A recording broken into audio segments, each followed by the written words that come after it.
All right. Hello. We are live. Welcome back to the channel. What are we doing here? We are building a company that is going to make us $1 million.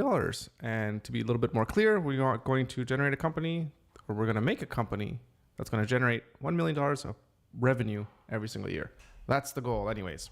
So let's get into it. Today is Thursday. So happy Thursday, everyone. Almost Friday, which means it's almost the weekend, which might not mean anything because we're going to work all weekend anyways. But that's okay. I don't mind doing that. If you're doing what you love, then I guess it's not so much of work, I guess. Anyways, today, what are we going to do today? So yesterday I spent quite a bit of time just kind of tightening up the whole design of the website, and we actually launched live onto pixel.ca. I mean, not through any fanfare or anything like that. I mean, nobody knows the website, knows that it's live and all that kind of stuff. So today I think what we're going to do is we're just going to tighten some things up. So I did some more work on the look and feel yesterday, and I also did some tweaking to the actual content, to the text, because that was bothering me. Oh, it's giving me this little spinny circle thing again here when I'm looking on the live stream. It seems to be going. I don't know why it's spinning over there. Now let me just check. Let me just check here to make sure that everything is going good. I should have this bookmarked on here. Okay. There's my face. And okay, there's a big thing here that says live. Can I click on it? I am clicking. But it's just taking a while to play. Can I make this a little bit bigger? What is going on here? There we go. Oh, it's weird. It's giving me this weird... What is going on here? That's weird. Anyways, it seems to be okay. Famous last words. Okay. So it's not streaming up anymore, or not streaming. It's not spinning and frozen. Okay.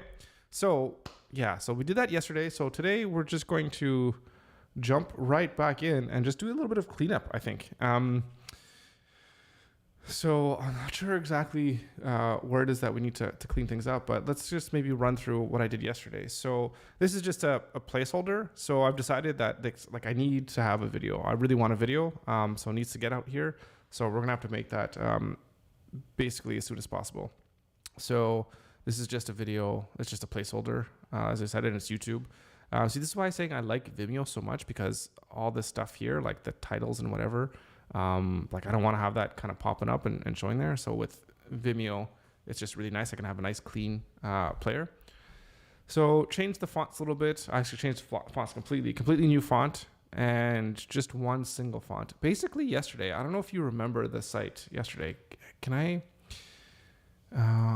go back? So I don't know if I can go back. Okay, why? Just go into the dashboard.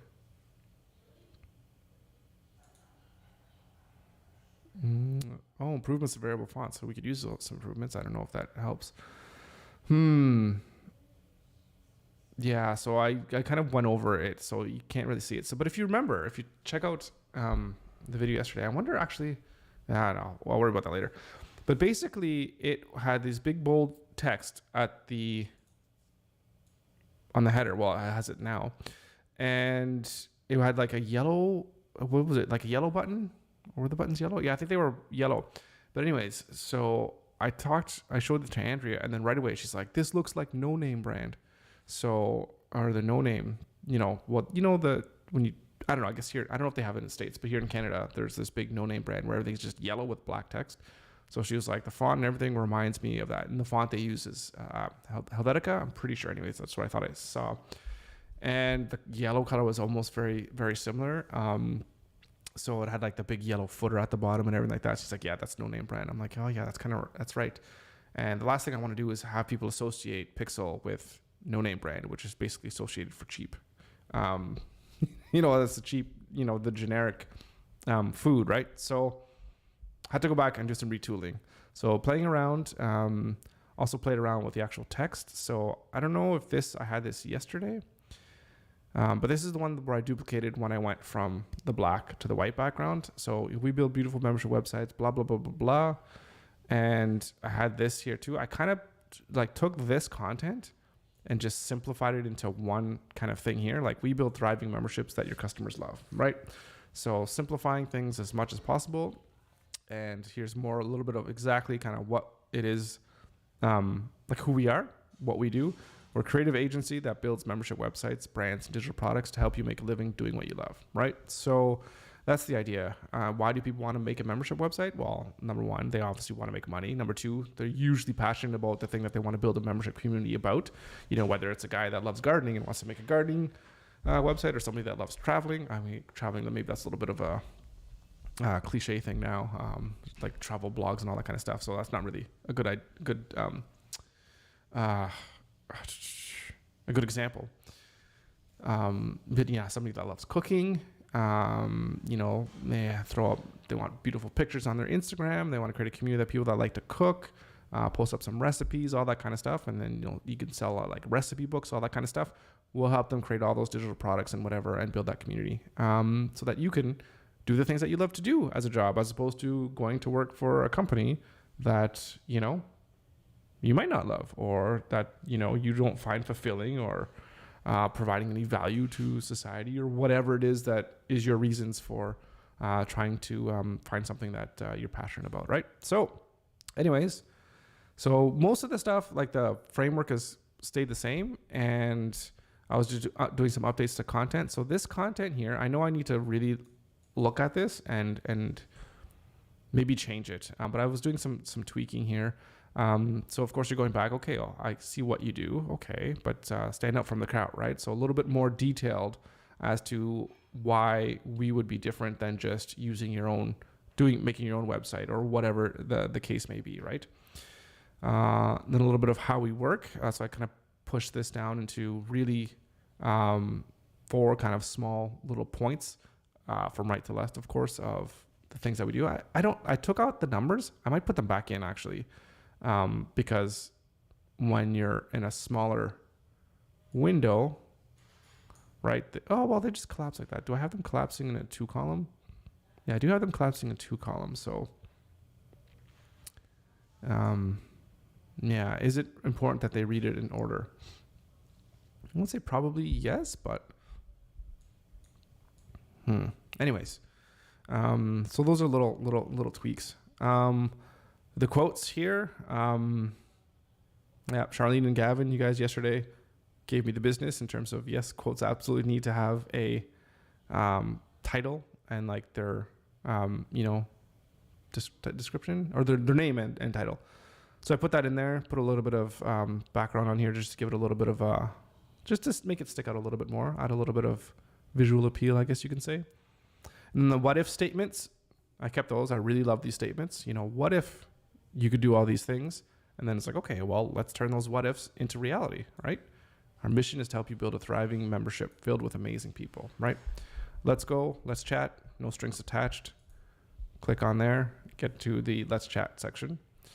So everything has pretty much stayed the same. I have to get this. This is like if you're on that page. I'm gonna have to fix that. Let's actually, can you fix that right now? Let's fix that right now. So what page are we on? This is the home page.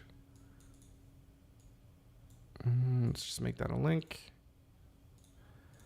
Make it to the home page. Okay. I will, sorry, if this is too small, let me bring that up a little bit. What am I at, 110? No, let's leave it at about 110. Okay, so current, I have it set to blue. Let's just have it be default. Okay, and let's just clear that out. Publish. And there, that fixes that little problem. Okay, so we have our last chat page. So this is our services, things we do that bring you closer to your customers. We're a full service digital agency that builds websites, digital products, and creates branded experience that delight your members. Yeah, delight your members. Yeah. Like I would really love to, but I don't want to sound above what I think I could honestly say at this point. But I want to be able to say, like, we build brands, on websites, whatever, that help you make more money, right? Like, just bottom line, that's the holy grail. That's why people do things, right? At the end of the day, they want to make money, right? And then I want people to know that they come to me, that there's going to be return on the investment, right? If you spend $10,000 on a website, you want to see that return. Like, okay, I spent $10,000, $20,000 on getting this membership thing out the door, but hey, look at this. It's bringing me a return. Like, I'm making an extra $1,000, $2,000 a month or whatever it is in revenue. So obviously it's a no-brainer. It pays for itself, right? So these are the numbers here where it has like 1, 2, 3, 4. But it's funny because these don't have to be in order. These are just the different services that we offer. So very simple. There's like 4 things that we do, right? But there's a lot in here, like digital products, so I have it here, like whether you're selling ebooks, physical books, blah, blah, blah. I have to look at this content too to see if it's written well, but there's lots of different things in terms of what a digital product is. And of course, digital products are very similar to video production tools too, right? Or not tools, but just things like doing YouTube videos or just course creation or video podcasting or like promotional videos to, just like promote your company, or like an introductory video, like the one that I'm going to do for Pixel, right? And there's just another call to action. And then we have our tools page. These aren't tools, any tools, stuff that we recommend and we use and that we believe in. And I haven't rewritten or reread any of this content, so I'm going to have to do that again sometime today. And I made a little bit of updates to make some of these a little bit smaller, the logos, so they make things a little bit more even. I think I made this one a little bit bigger, just so they don't stick out as much. And we got that little effect over the hover buttons. You ready to supercharge your community? Of course. And the idea here is you're going to be looking at this page and then, of course, the Learn page to get information on how to build a community. Because what I'm going to do is just create content. That's going to be part of my marketing strategy, is to just create content to help people understand how to build these tools for themselves, right? And then they'll realize, like, hey, it's actually really hard to do. I'm just going to hire you to do it since you seem to know what the hell it is that you're doing. And is there anything else? I think that's it. I literally have 4 pages, right? So home, okay. And we went through them all. So we're good. So what do we need to clean up? Okay, so let's first, I need to get some music playing. Oh, come on, it's updating.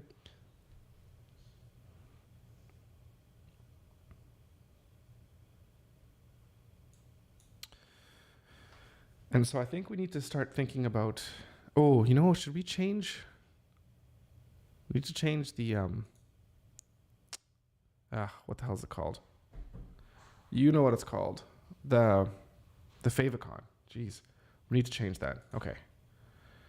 We'll do that first, right after I play some music. Oh, let's turn that down so I don't blast your ears out.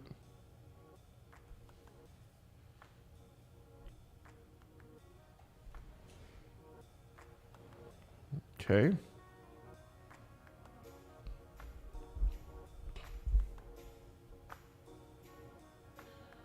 Okay, we're gonna have to fire up Photoshop.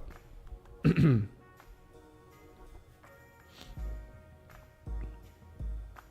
don't think I saved it actually, which is kind of annoying. So I'm just gonna have to create a new one. No, I did not. Let's just do 600.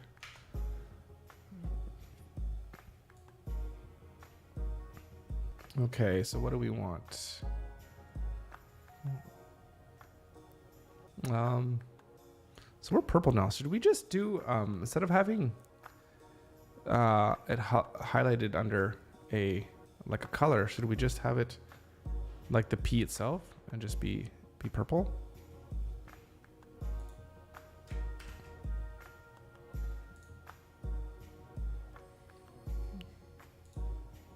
If you know what I mean. Let me see.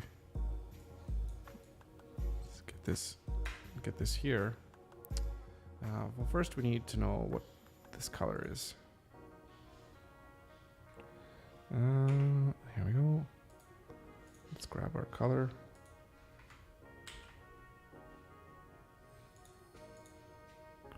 Nope.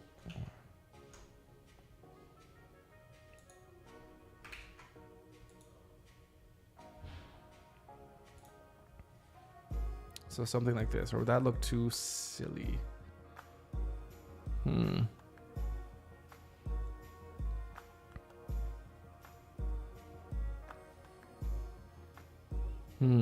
Oh, I feel like it could use something else. No, let's just try a background here, see what we get.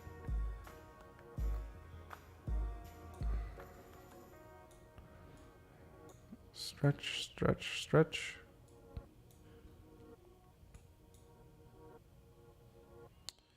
And what color should the background be? I mean, I could do something like this where, fill. No, we just want to make it white. But that doesn't really scream pixel at all, does it? I definitely need to have a logo mark. That's where this is really gonna help.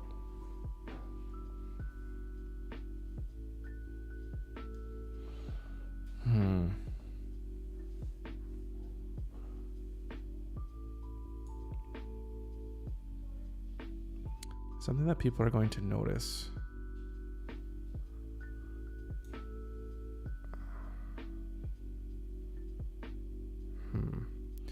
Yeah, no, I'm not feeling the purple here. Although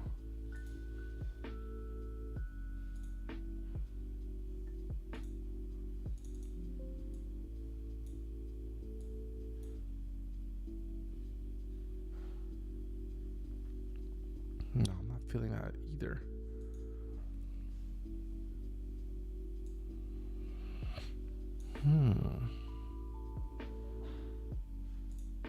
What about,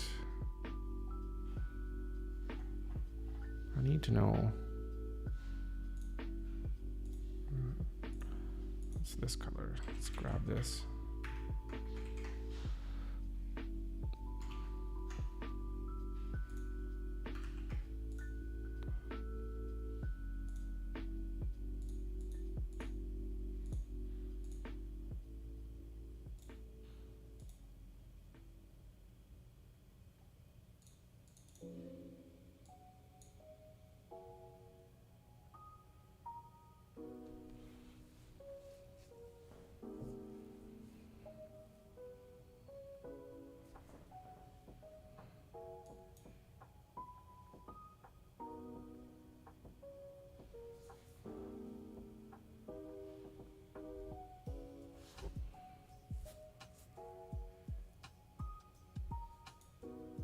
Nope. No, this is what I'm contemplating.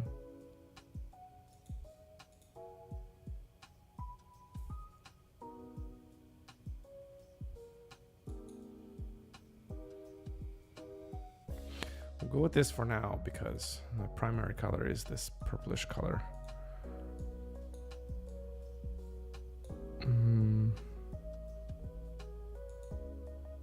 Stop it with these tools.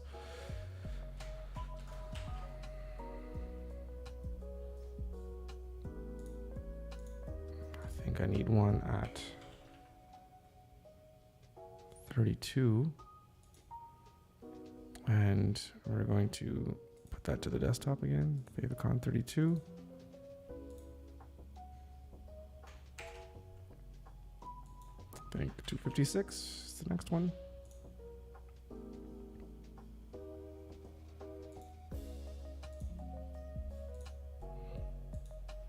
Okay, we need to go to the settings.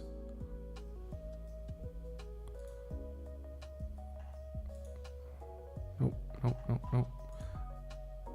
Did I get to the desktop? Yes, I did. Ugh, yeah, no, that's bad. That's bad. Right away, I could tell that that's not good.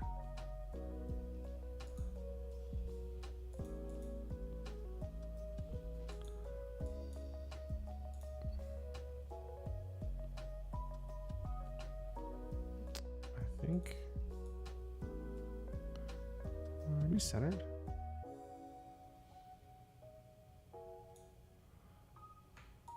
I don't feel like it's centered.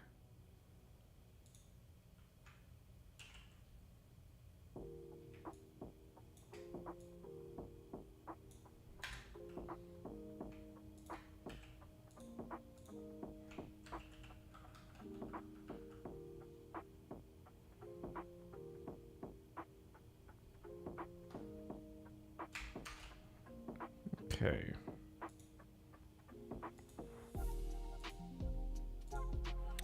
Yep.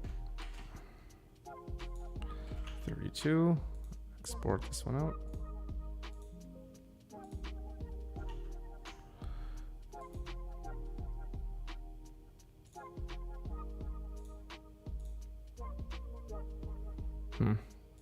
Better, but I really like the yellow, how that one stands out.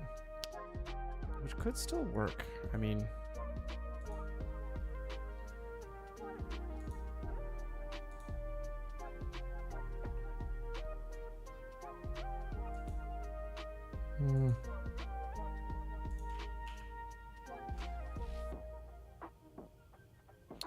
yeah, it's fine for now.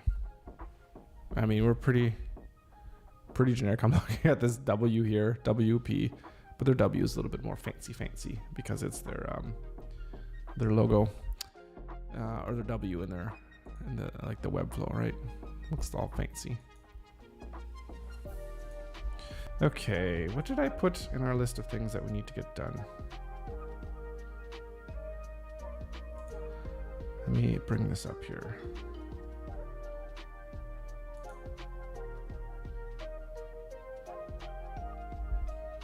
Okay, so I put in here, ask a few friends to review, design welcome and confirmation email. So, right, we don't have any of that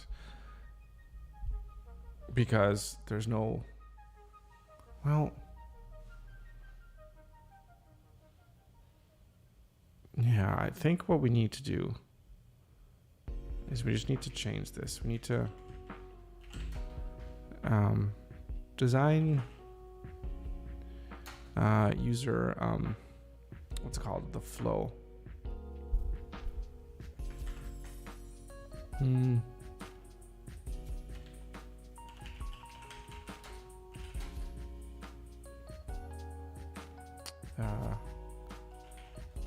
User join.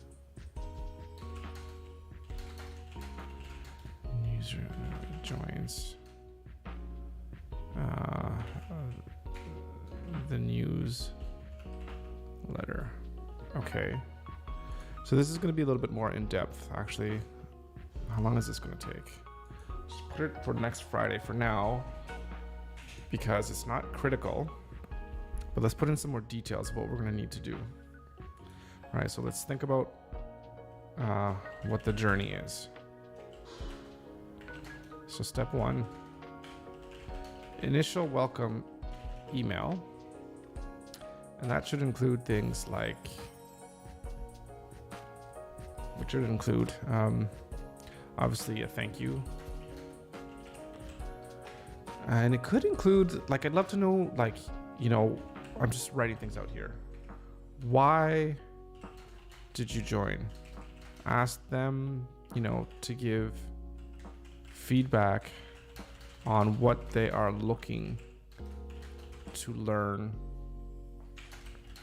from this newsletter, right? Because at the end of the day, you want to be able to provide value for them, right?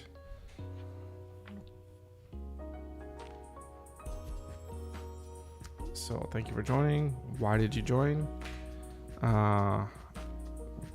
Why did you join? So basically, I want to know how I can best serve my audience, right? How can I serve the people that are joining and wanting to read the content that I have, right? So, and then also, should there be, what can I give? It's kind of general offer slash a PDF with like I don't know, like a high level overview of what it takes to set up a membership website slash community. And I could look at, you know,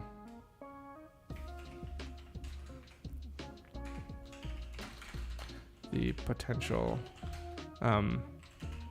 avenues and tools you can go.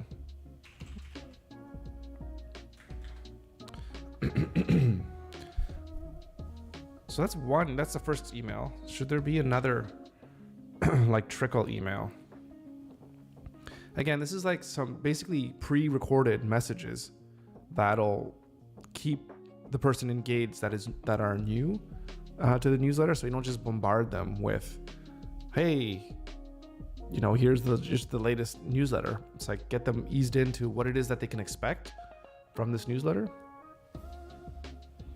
So initial welcome email. I feel like for now, I mean, I don't need to get too complex. I mean, it could just be the one. I'd like to follow up.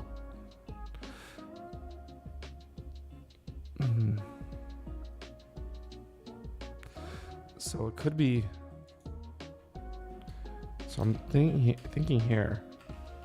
So it could be a choice of the 4 different, or almost like 3 different categories, right? Are they looking to build a website? Are they looking to figure out how to create content? So the website itself, content. I think that's, and then the third thing could be like marketing, you know, how to get people on your website, right? But I mean, that also dictates what you're going to do for content and your website as well.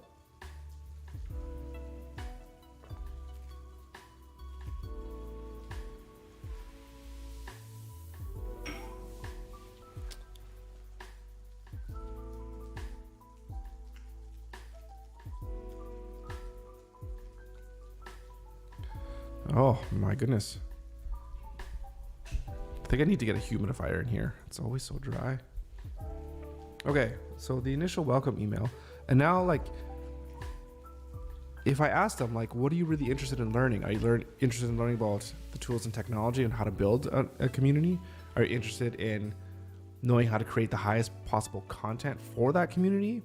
Or are you interested in how you can promote yourself and how you can get more people to join your community?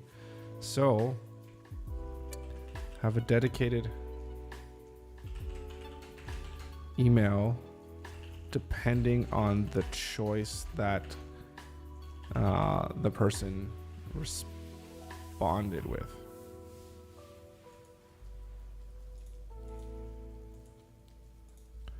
So that means create an email in the journey for each branch they could choose. So now I have to make sure that within MailChimp, and I have to see whether MailChimp or ConvertKit is going to be better for this for me, is how do we know what a person's going to choose, right? Like, do they click on something, or, you know, if they click on, I mean, you can track your clicks, right? So if they click this link, then put them in this pipeline. If they click that link, put them in another pipeline. What if they click on one and then they open up the email again tomorrow and click on another one? So maybe you can throw them in multiple journeys. I don't know. We'll have to figure that out. Create an email journey for each branch they could choose.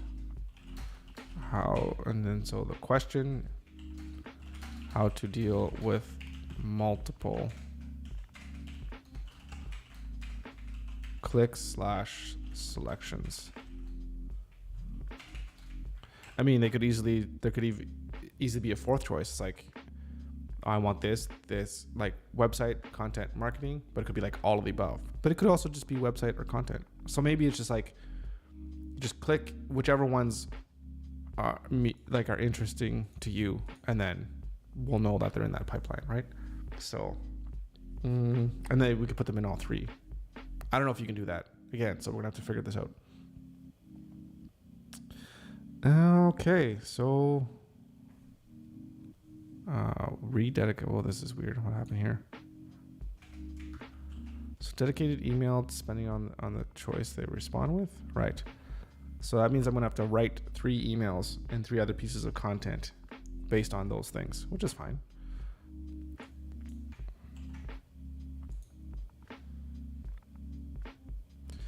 And then, right. And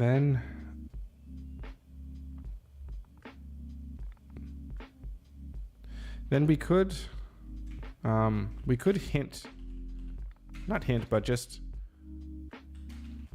like a request to join like relevant social media, which is basically just like right now would be YouTube, to learn more about chosen topic. Right? So like if they're like, oh, well, I want to learn how to build a website. Well, okay, well, here's this whole channel that I have dedicated to learning how to do this, right? Or whatever. Anyways, this is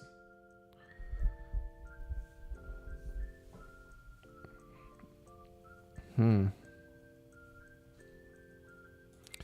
so I can also point them to various resources. Could be either mine or other people's. Other people's, no. Oh, just other people. There's nothing that they're possessing here, because other people's, that's like this people's things, but it's their resources, I guess. All right.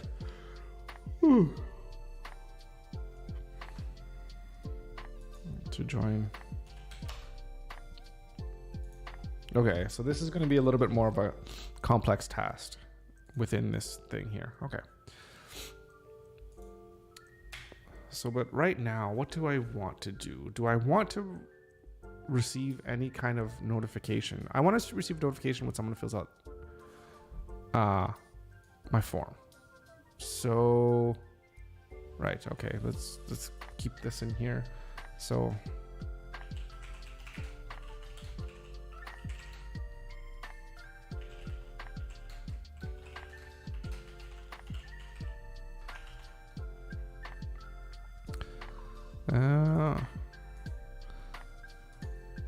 so I think that'll be good. Receive a text message whenever a form is submitted. So yeah, my emails do not notify me, and I don't want to set up any alerts for just, well,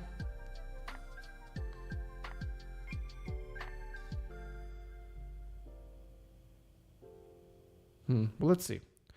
Let's see what we can come up with. Okay, what else do we want? Is there anything else that we need to automate in this website right now? So really the things that I want to know, if someone subscribes,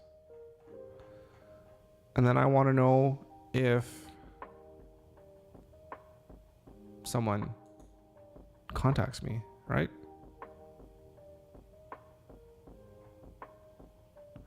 Right, okay.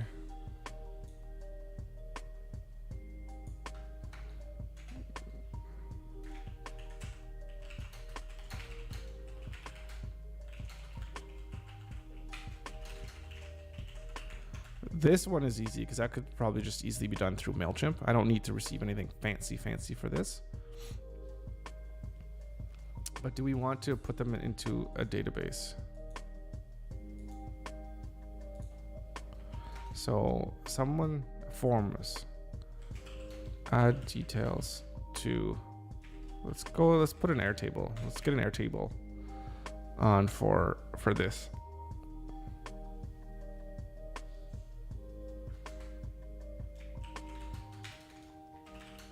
Then we want to send out notification.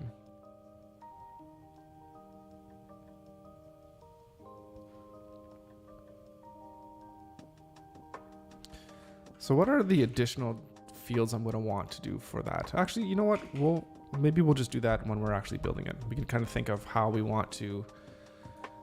We're going to need to build a funnel as well too. Okay, that's more. Okay, we're blurring the lines here of adding functionality and then thinking about marketing as well.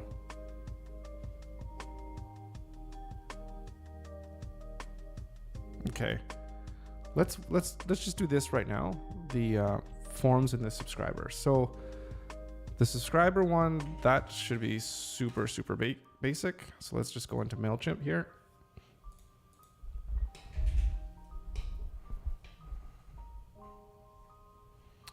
And what we should find in here, let's go to our audience. Yeah. So there should be settings.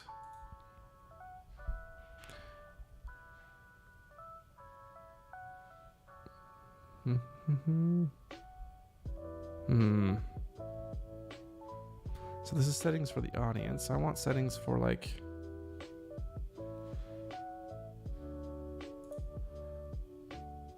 for me getting notifications when someone subscribes.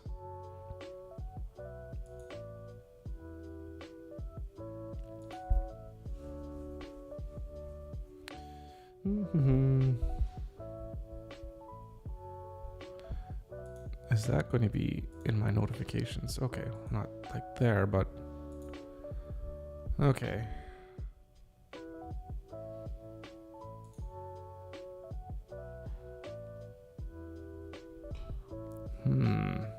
Everything's running smoothly. Well, that's nice. Okay, I'm just going to play around. I'm just going to look around here. I'm just going to move this over so I don't flash anything. So let me try settings. Let's look at details here.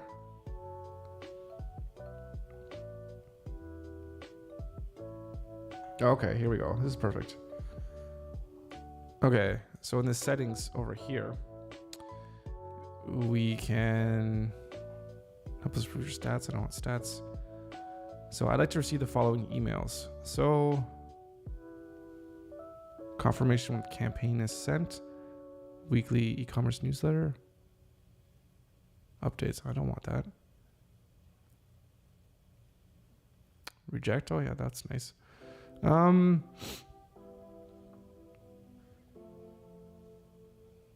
you can't get notified every time there's a new subscriber. Let's save that. Well, that's kind of stinks. I thought you could.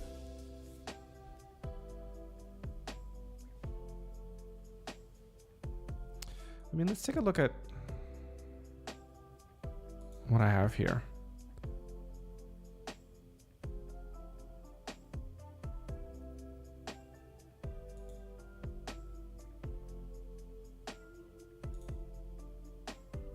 You contact queue.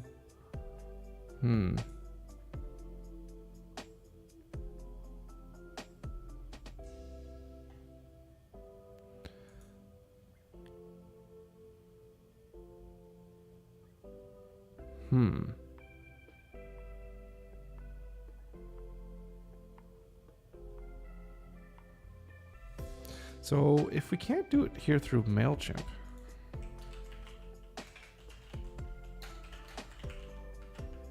get notified when you have a new subscriber.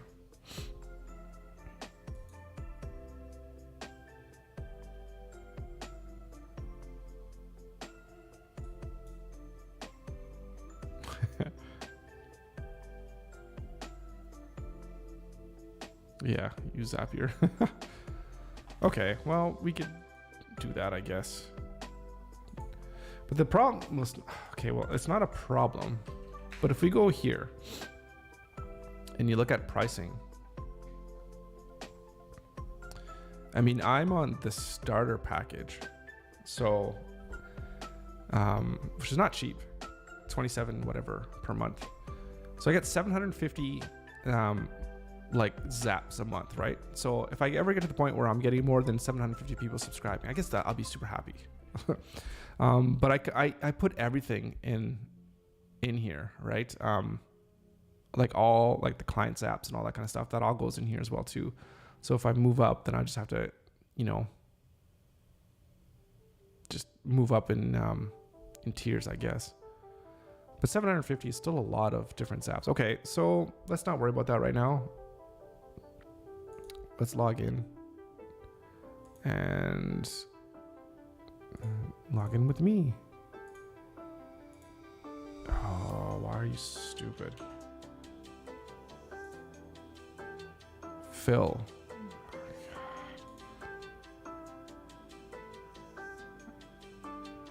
Wow. You are being so stupid. Oh, there it goes.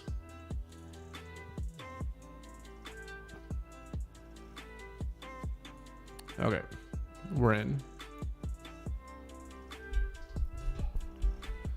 Oh, I already have something like this. Interesting. Okay, so let's go. Where's like early access? No, that's okay.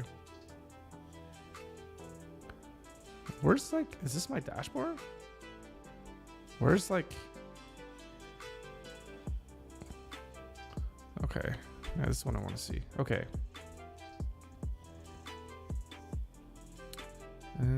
What is this one? Okay, so let's create a new folder. This is Pixel.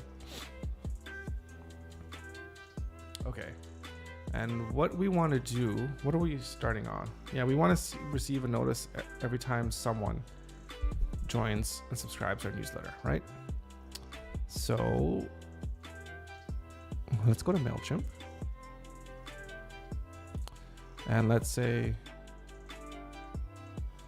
new subscriber. Okay, let's continue. So now we're gonna have to link our accounts. And it, ooh, is this linked? Yeah, it should already be linked. All right. What audience is it? It should pick, yeah, I want community pixels. Go continue. Let's give it a test. It should pull like me. No name here.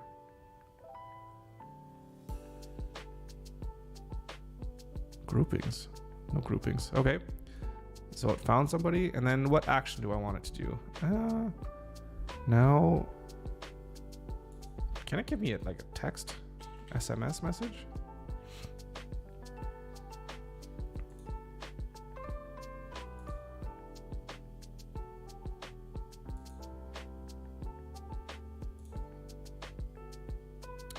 I've never done this before, so is this gonna cost money?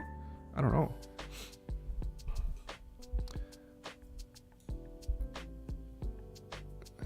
Okay. Want to send numbers you don't own? Okay, I'm gonna put in my phone number. I'm gonna hide this.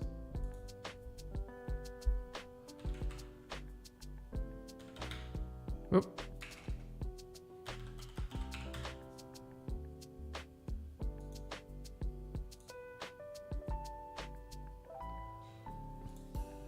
Okay, so it's sending me a pin. I hope. Nope, there it is. So,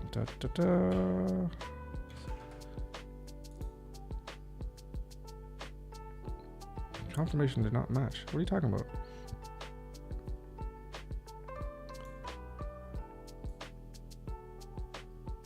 Oh, whoops. Yeah, wrong number.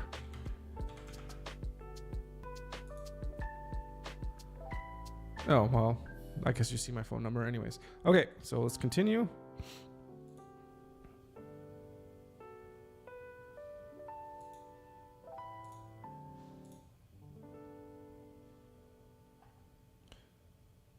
What do you mean from?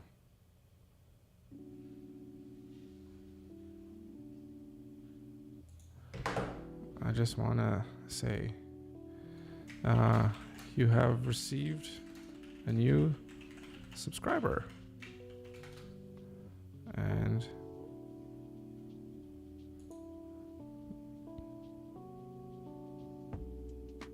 I need to give me some encouragement. Keep up the great work.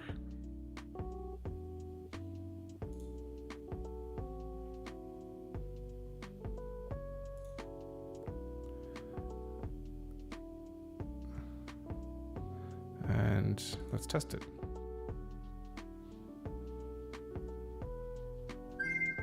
And I got a new message. Suspected spam. So check this out. If I could, see what I'm doing. Is that gonna zoom in? So it says you have received a new whatever, and then it shows the email address. That's pretty nifty. Look how long did that take to set up? Like 2 minutes? That is really cool. The one thing that's interesting, so I gotta make sure, like, my hope is that it's always gonna be this number, so that way I could, I don't know, just like make sure that number isn't spam or whatever, right? Because what does it say? Can you make a custom number?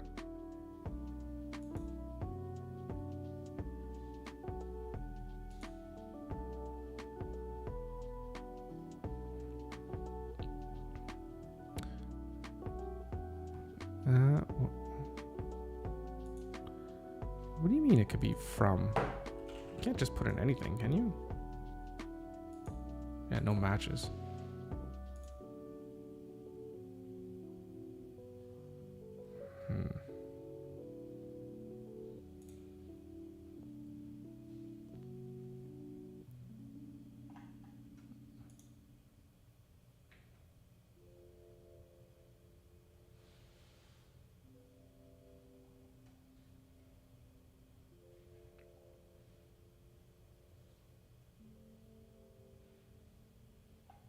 I'm just looking to see if you can have it show from like a name instead of like an actual phone number. This is fine.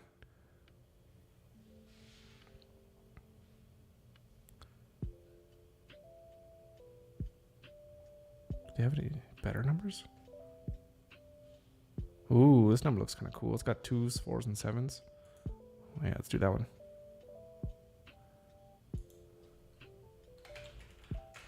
So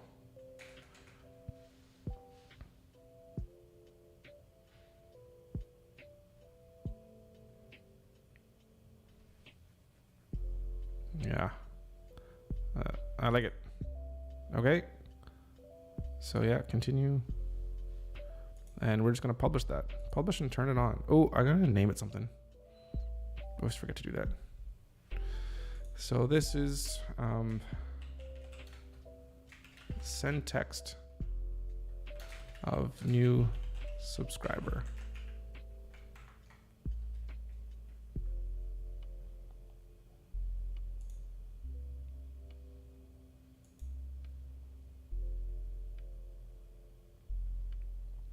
Okay, cool. Very cool. So now what else did we want to do? Yeah, we don't need to do anything else with that. I don't think. Should we? What do we say?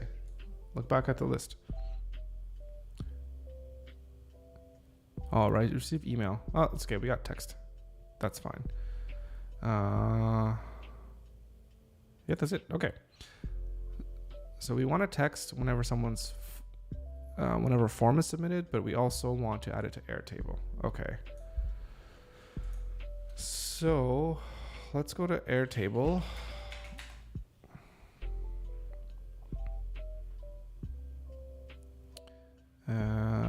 No, I'm on the free plan. Am I going to need to pay for Airtable? I might need to, but okay. We're going to call this Pixel Contact Form. Okay. Now, pin. No. With, I think we need this, or maybe we can just.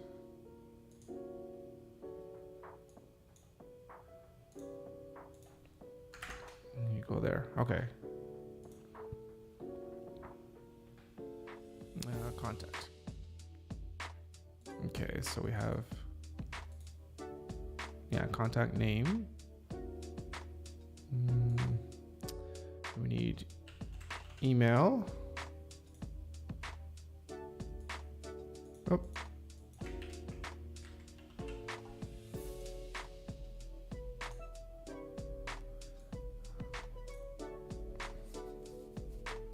This isn't notes. Let's rename this. Edit.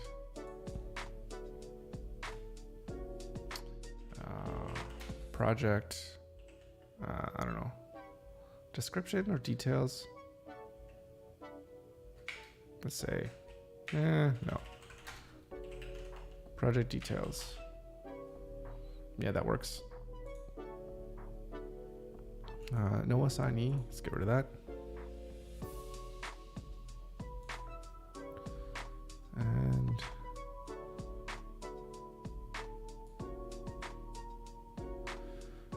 yeah, let's delete this now.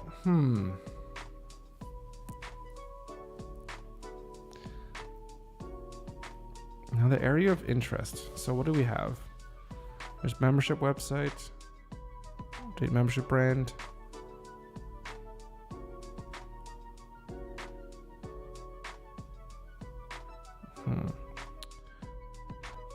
Do we want to? I'm just thinking if we want to make this into an actual slide. No, let's just make it. No, let's just make it a basic text field. Yeah.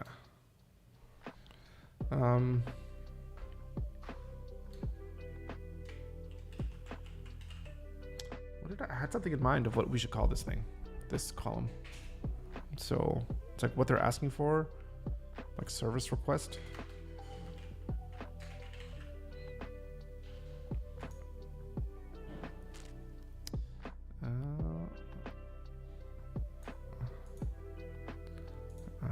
Okay. Company.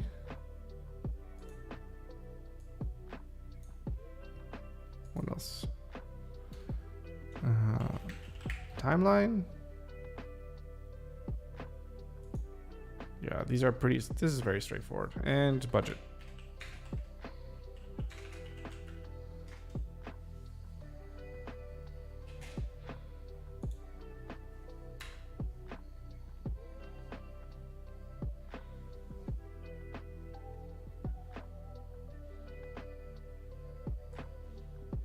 Okay. So now what else do we want to add here? So I'm thinking there's going to be different stages in the funnel, right? So there's going to be, what stages are there going to be? Let's write this out here.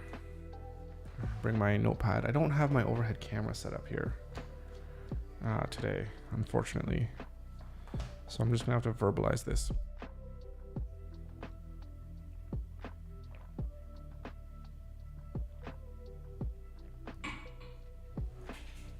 Okay.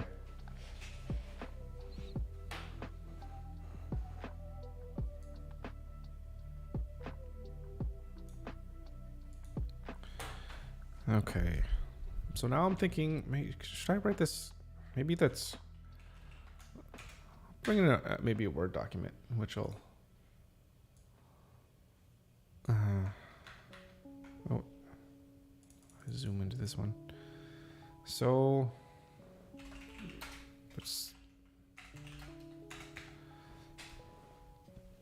let's just think about brainstorm like a probably a standard basic sales funnel that should work for Pixel. So there's number one, there's the initial contact. And this is actually just a funnel like through this one avenue. And this is through the contact form, right? There's going to be other avenues to making sales, but we're going to focus on this. Okay, so there's the initial contact. And then there's going to be, what am I going to have to do? It's going to have to sort the quality of the lead. And that could be, let's just put low, medium, and high. And how am I going to do that? I don't know yet. That's going to be for me to understand as things move forward into what are the types of people that are contacting me, what kind of information are they giving about the project details. Like I can imagine somebody low quality where they're not very descriptive. They leave out who they work for, or they don't have, their budget is all over the place. I guess we can't really say that the budget's all over the place, right? But yeah, I think I'll just get to know. You just get a feeling, of like, okay, well, that's this type of person, and this one might be a good client, might not be, or might be a good lead, might not be a good lead, all those things. So if I can just put them into a bucket of low, medium, high, and then I'm going to have to go back and just create a custom response.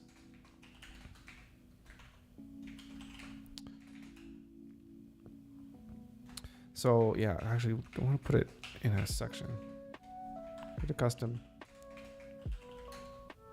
Right. So, and this might be something that I'll end up doing just maybe for like the medium and the high quality leads. But the idea is to read what it is that they're looking for, take a couple minutes, turn the camera on, press record a video, no edits, no nothing like that, just speaking, through the heart, through the heart, speaking to the client, what questions it was that they were asking, and maybe give them a little bit more information of what we do and how we can provide those services, but then also give them a chance to think about what the process is going to be on our first call. So what I mean by this is give them some homework. So, oh my goodness, I'm sorry, I'm not even sharing my screen. So what I mean by this is I want to be as time efficient as possible, right? So if you've ever had a call with a client and you get on a call where it's just like an exploratory call, like that's great and everything, but it can be a big waste of time, right? You could waste half an hour of your time and half an hour of the client's time. And at the end of the day, they're just gonna have to go back and think about some things before we can move forward, right? Or I'm gonna have to go back and think of some things and then figure out, how to do pricing or whatever. So if you can have both parties prepared for the initial call, that could speed up the time and can speed up the process. So what I mean by that is, okay, so think about what the process is going to be on the first call. So questions could be like, what exactly are they looking to build? And that's pretty, so someone fills out a form and says, hey, I'm really into fitness and I'm thinking of developing a community. What are the types of things that, you'd recommend for me to get going on to start something like this? So what I would go back to them, I would say, okay, well, you're looking to start. So what exactly is it, why is it that you want to have a community and how is it going to help your business? And what kinds of things are you going to want to provide for your community, right? Are you doing videos? Are you doing just simply blog posts? Are you doing lots of like little Instagram shorts? And that's how you're kind of reaching, your audience. So getting them to think about how they want to structure what information they want to give their members, I think that'll be really helpful. It's a little bit hard for me to verbalize this because I don't have a specific example. So I wonder if I should come up with a specific example, which will help me kind of figure out how to tailor these responses. So what are they looking to build? What features will they need? It's just getting them to think about that, right? Some people will think of membership sites, it's just something where they pay me $10 a month and then, I'm just posting news articles. That could be one thing, but it could be like, maybe they pay $10 a month and they just get access to some articles, but then maybe there's another tier where they pay, $25 a month and then they get access to the actual videos or something like that, right? So just get them to kind of think about what it is that they're trying to accomplish with the membership site. So this way, I could say, the idea is that we both come to the initial conversation knowing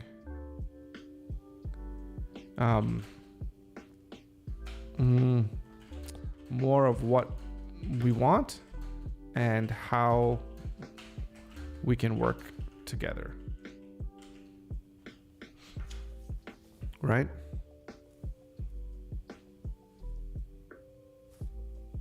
Knowing more of what we want and how we can work together. Yeah, I like that.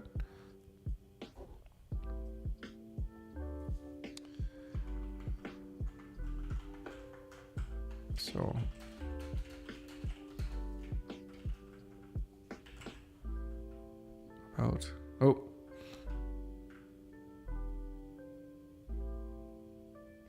thinking about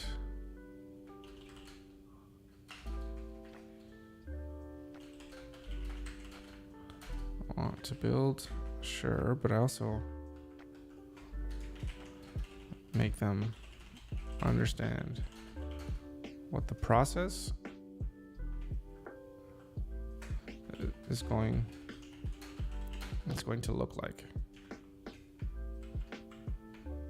So this would be the homework section here.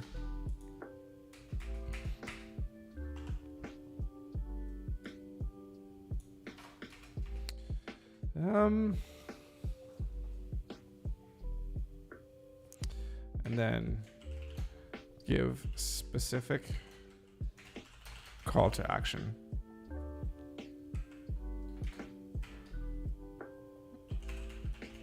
Schedule a 30-minute call. And then that's free, right?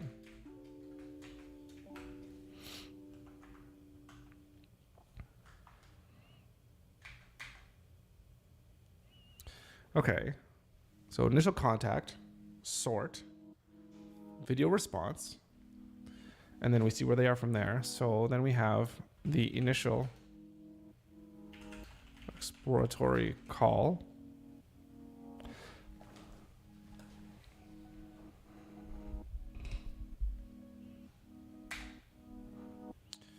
I mean, there could be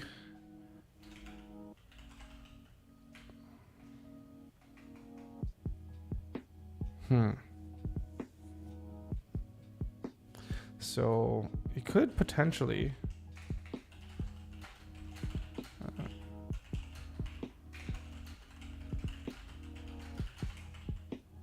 so if they provide the information before the call,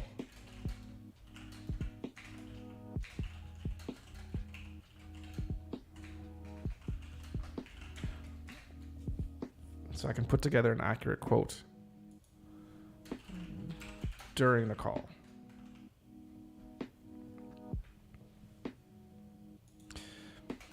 But a question I have as well too is how long does the sales cycle and process for somebody that wants to do, a larger contract, right? There's people that come in and say, I want a website. It's like literally a conversation. And and then a couple documents, and then it's like, boom, okay, you know, it's a 5-figure deal. But is it, you know, low 5 figures for me? But something that's like $50,000, is there lots, you know, am I going to need to do a presentation? And should I do a presentation? So what should this initial exploratory call be? Oh,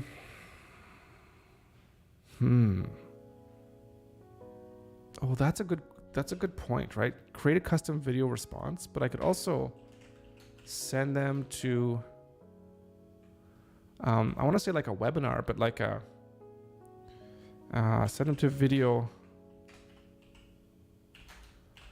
which it's basically like a presentation of what we do and how we do it. You know, so that they could learn more about what it's like to work with us. I don't know if that's great to do here because they're already reaching out and they already want, you know, to work with me or have piqued their interest, because why else would they contact me? So that would almost be, this would be like a different, you know, this is one here.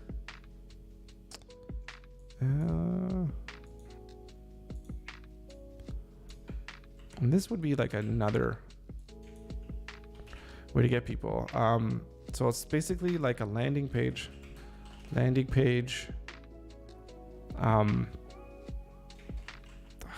don't know a good word for this, but a webinar video highlighting the benefits. So you know those one page, oftentimes sleazy sell pages, where it's like a long list of all the great things that they do, testimonials, blah, blah, blah, this video.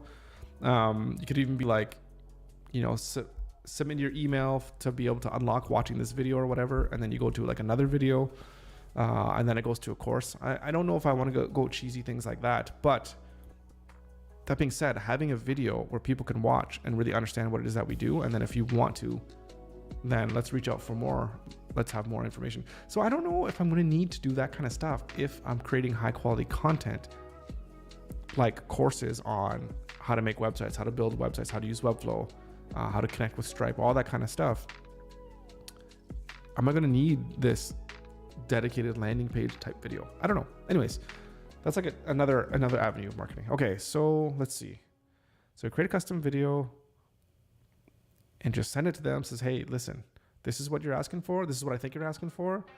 These are just a few questions that I'm going to be asking you when we're on our call. If you can get that information ready beforehand, that would be fantastic. And if you can even send it to me in a Word document, that'll help me even put together a quote, so that we can kind of discuss that right away, so that, you know, we don't waste each other's time and we can just kind of get going and keep moving forward quickly as possible, right? So we have the initial exploratory call, which we can discuss questions outlined in video. We can also start negotiating.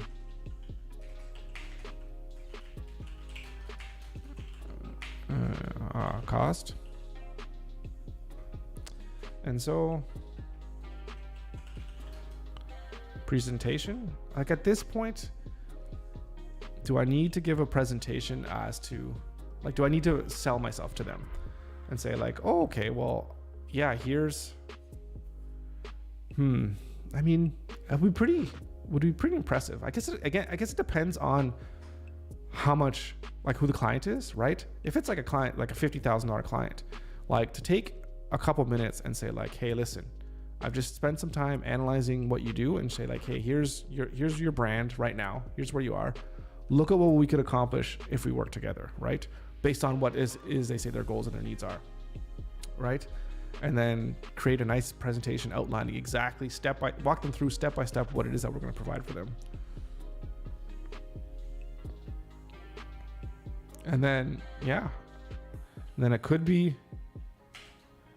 like, send out like the contract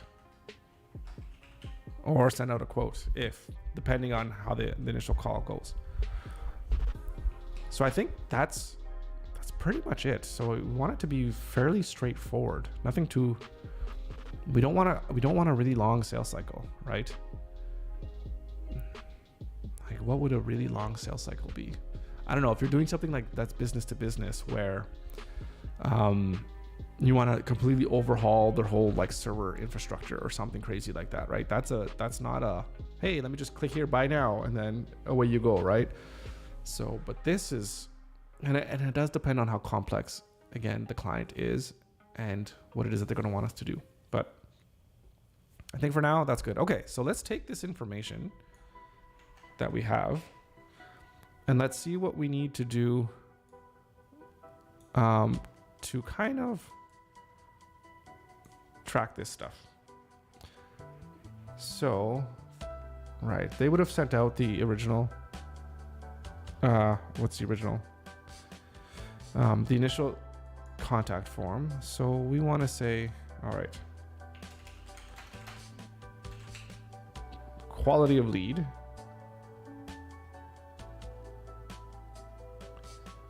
And we want that to be a single select. Let's add options. Low, we can give it a color. Want more colors, upgrade. We'll give that a red. Medium, of course, would be orange. And then high would be green.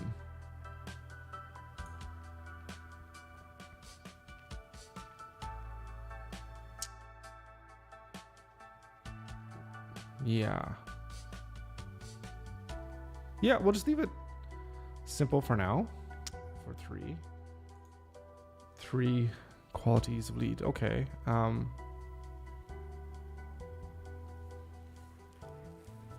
So sent video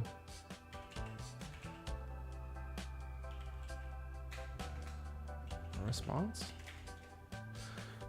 And you know what I'm going to want to do as well too is if a lead comes in, then I could automatically create an Asana task as well.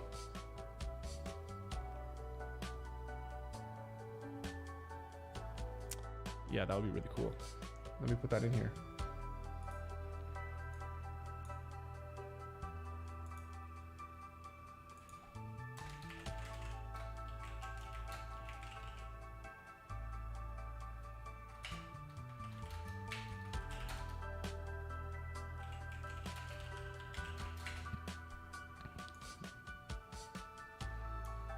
Okay. So this is just a simple yes, no. So if I sent a response, I know to check this. And this might be something that we're just going to do in Asana as well too. So let's just put it in here for now, and then we'll figure out exactly how our flow is going to go as we move through the process. Nothing is going to be right off the get-go.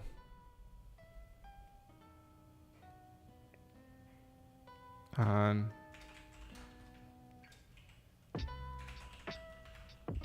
call scheduled.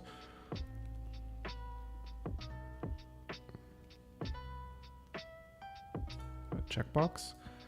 And this is going to be something that's going to be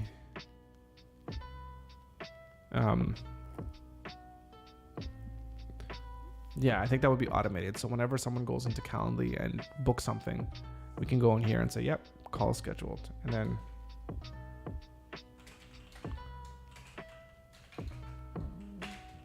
so call date and time.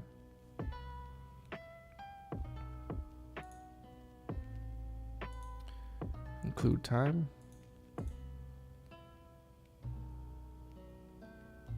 Use the same time zone. Yeah, no. Well, no one's collaborating. That's fine. Okay, and then the last thing is quote price, which is going to be currency. I'm thinking of doing everything in US dollars. Reasons for that, which we will discuss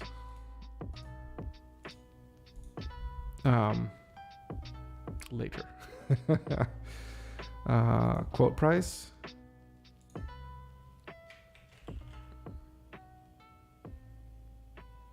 And then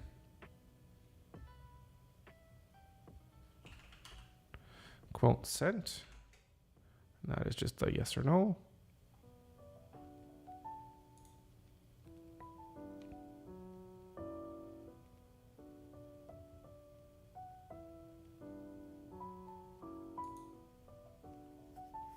Something like that.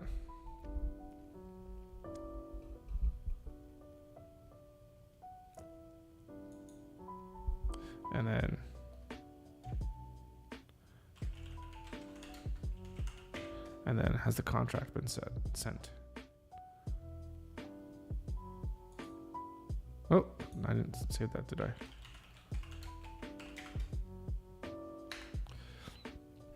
No, and it's not a single, it's a checkbox. And of course, no work starts until the first payment is in the bank. Okay, so those are fields. We're not going to be dealing with these at all just quite yet. So again, things might make more sense when we go through Asana, but let's hop into Webflow here. Webflow, not Webflow. Oh my goodness, I got so much stuff open. Okay, let's close this. No, don't need to save that. Okay, so many different things up. This is what we want. So let's go into this. So let's create a new Zap. So first thing is we want to capture the information coming from our Webflow form, right? So form submission, choose our account. We're going to need to create a new account. So Webflow, like when you're connecting this, again, this is so slick. This is so slick. So you just go into which Webflow project you want, and we're looking at Pixel. And then we authorize the use. Then we continue, and we want to set up our trigger. So it's obviously going to be Pixel. And the form name, I think it's called the contact form. So we could do email as well for capturing that, but we're just using that through MailChimp when it actually gets to MailChimp. Okay, so the contact forms, let's continue. So let's test. So there was a submission. Yep. Hey, this is really cool. Look at that. So let's continue. And now we want to link it to our Airtable. So we want to create a record. So Airtable, let's see if it's set up. It's going to have to ask us which base. Yeah, that's our contact form. And what table is it? It's called table 1. We should call it something else, but we can worry about that later. If we rename it, it should, this should still know it because it's not, it doesn't go by the name. It goes by like whatever, like actual ID it is in whatever database or whatever structure Airtable uses. Okay. So, and what this does is look, it gives us all the details that are available in Airtable, right? So where's Airtable? Okay, I had to close a bunch of stuff. So, and close that one. I'm not listening to Dave Matthews Band, unfortunately. Right, so that's all this stuff right here is in this. Oh, let's rename this before I forget. So this is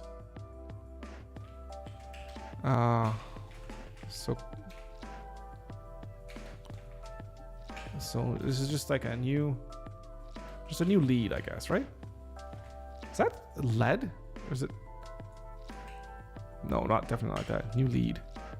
Yeah, I think that's how it is spelled. Okay. I hope the music isn't too loud. I'm going to turn it down a little bit in my ears here. Okay, so we got the table. So enter the name. That's going to be the person who put their name in. So you basically just select, like this here shows all the data that is sent through Webflow whenever someone submits a form. And what we're going to do, and what you do is you just go into your fields here and you just match them, right? The project details, well, we know that that's going to be the description, project details. And the email, that's going to be the email address. Oh, is it going to be the email? What's that? Data email. This is like blank. That's weird.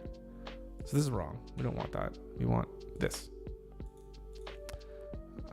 Service request is going to be the help. So what they need help with. I think that's what I called that field, right? So if we go back here, this is where it gets really cool, where you want to really make sure you call things by good names. So if we go into here, this is called the help, right? So maybe I could have been more descriptive here with like customer,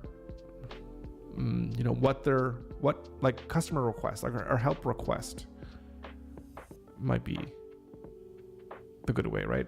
To like, yeah, I think help request would be good. Anyways, but I know what it is. It's help. So just keep that in mind whenever you're making descriptions for your names of your fields. So company name, timeline is project timeline. Yes, I don't want it to go twice, just once. Their budget is data budget. And that's it. So all this quality, like I can't do anything about this yet because that's going to be something that's going to happen further on down the pipeline, right? Until we figure out and really streamline that process.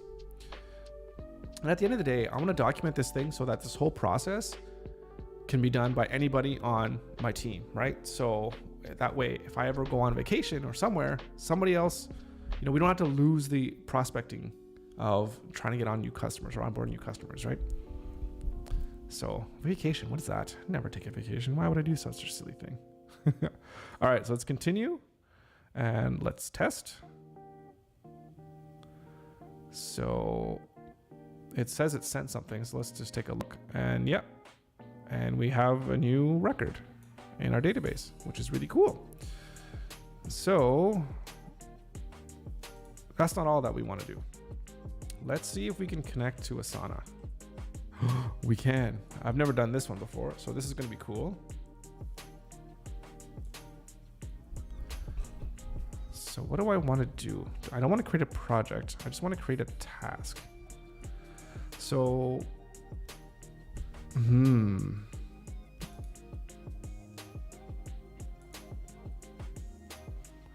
So we're going to have to create a whole new project. So let's go into here.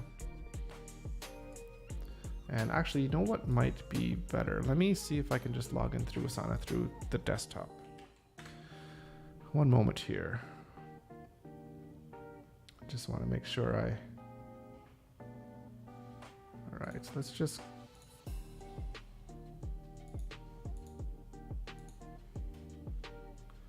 All right, there we go. This might make it a little easier. Whoop. Okay, so we're in the marketing. So this way I could do this. Maybe make it a little bit, let me just close this. Make it a little bit easier for you guys to see.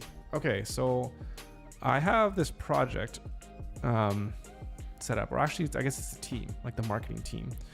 And I'm going to create a new project. And this project is going to be, we'll just call it sales funnel for now. And we'll hit continue. And we'll just go to project. It's basically a blank project. So this sales funnel, can I get a good, I guess we want to go for is it dotting our X's and O's? Or is it meeting our targets? Is it running? Metrics, increasing. Let's take them. Let's do this one. And what color is our sales? And do I make it blue? I don't like that. Ooh, that's boring. Let's make it green. Green like grass. Okay. So this is just new new leads that have come in. Okay. So that's kind of set up. So let's go back to our Zapier. Okay, so it's not asking me to connect. This is gonna be interesting. Okay, so we don't want to attach a file. We want to create a new task. So now we're gonna have to connect. Yes, we want to allow, because I'm already logged in, so it already recognizes that. It's super slick. So it's got my Asana. So we're going to continue, and we're probably going to be able to pick our workspace, which is Pixel. Pick a project, and okay, there's lots of projects. So what did we call it? I think we called it like lead. No, we want to call it marketing.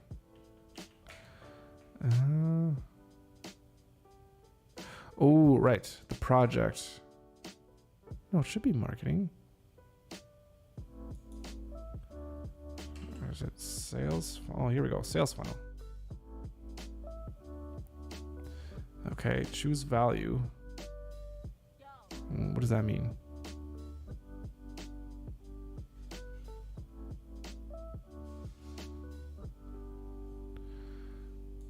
I want to be able to choose.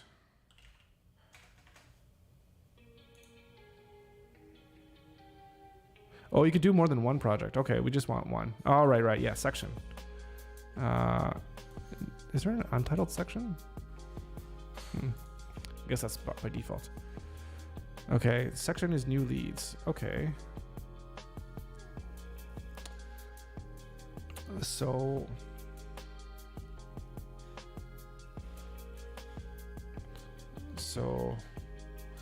how could we say this? You have received, what do we want the task to be?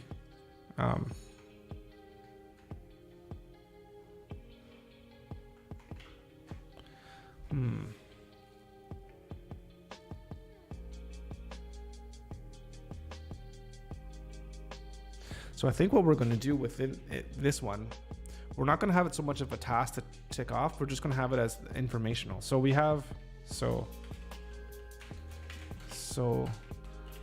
lead name, and we'll be able to take their name, and then their company,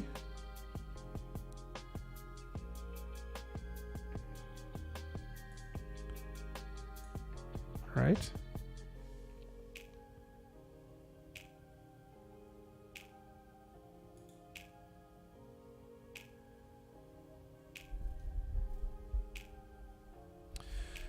Oh, I wonder, let's see if we can,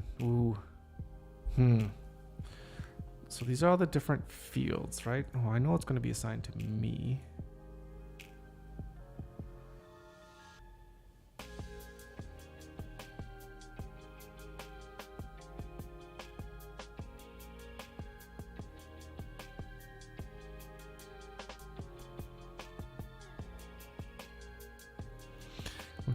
I'm trying to think of what I would want to put in Asana here.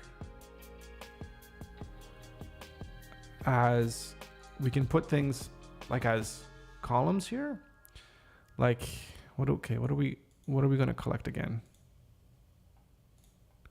We have the details of their name and then their company.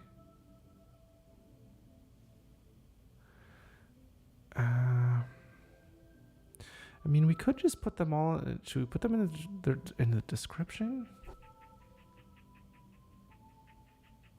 No, see, if you put things in the description, you can't sort. Okay, so let's see.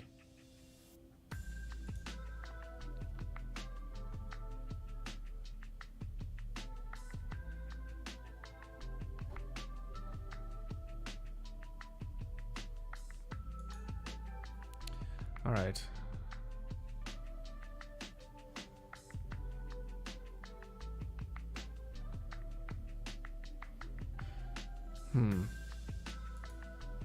Let's say approximate budget. So they're going to put in the approximate budget, and because that would be good to sort through. We want to sort through all the contacts, maybe highest to lowest, right? And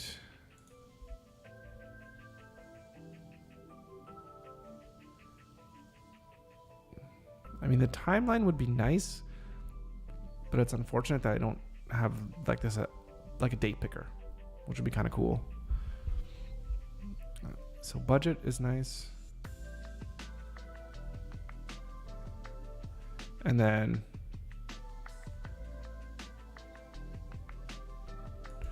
I'm thinking request type.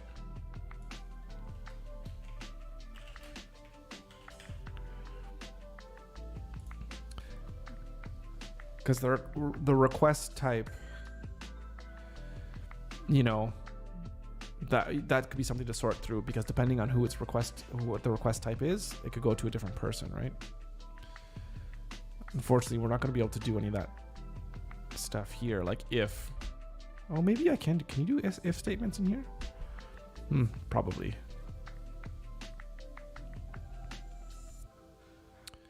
Okay, so is that all? Let me think. Is there anything else that we want to do? We know the budget, the timeline. That'll just go in the description. This text will go in the description. And I think their email is going to go in a description as well, because we don't need to blast that out or sort by it. Okay. So let's refresh this. It should pick up the new fields. Perfect. Okay, so the description.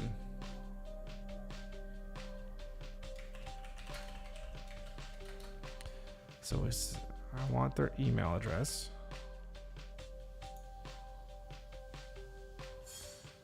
And then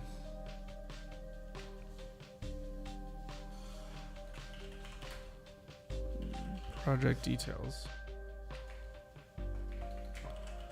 Yeah, initial project, details.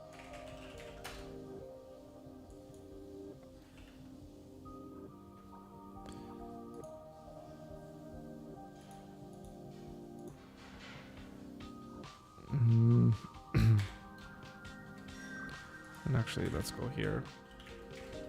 Timeline.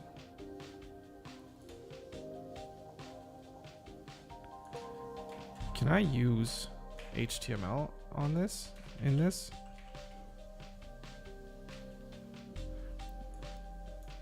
I don't know if I can. Ooh, I think I can. Haha. You can format the description. Oh, nice.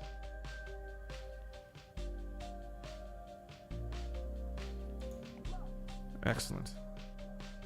So we got to do this. Timeline. Let me just copy this.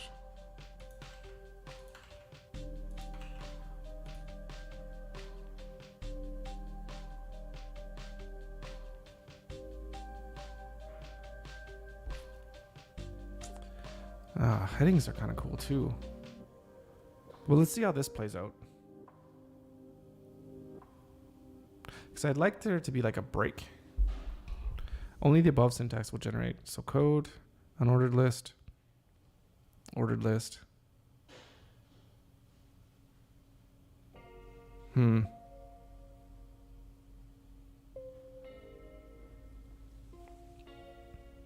have a feeling that this is going to be kind of all jumbled in one line, but that's okay. Ooh, so this might look cool. So let's go. It's heading 1. So we'll go like this. Client details. So we'll go email address. And then we'll go project details.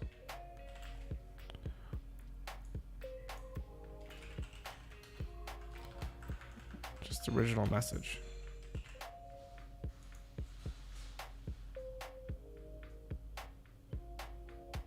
Okay.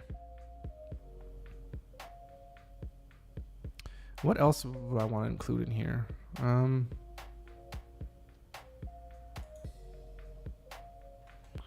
could throw it in here. Why not? Just to have it redundant.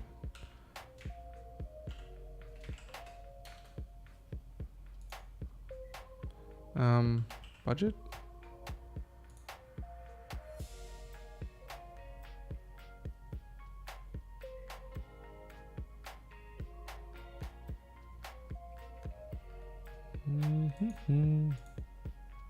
Okay, get rid of this one.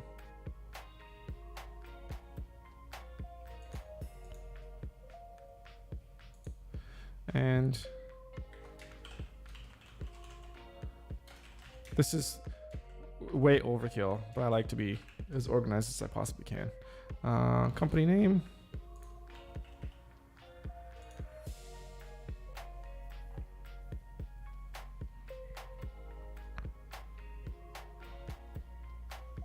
Okay. So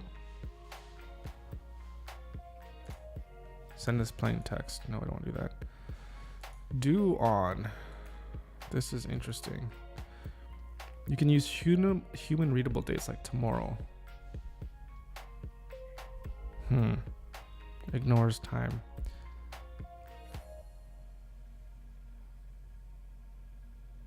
I don't know if I want to put on like due on. Assignee status.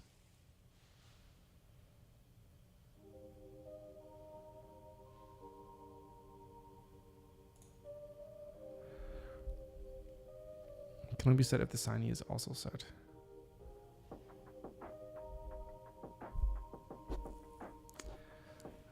Followers.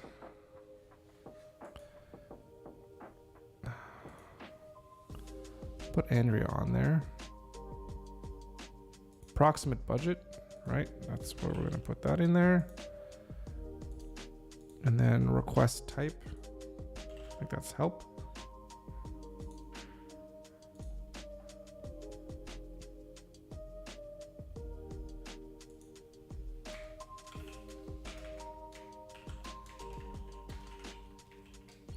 I need help with.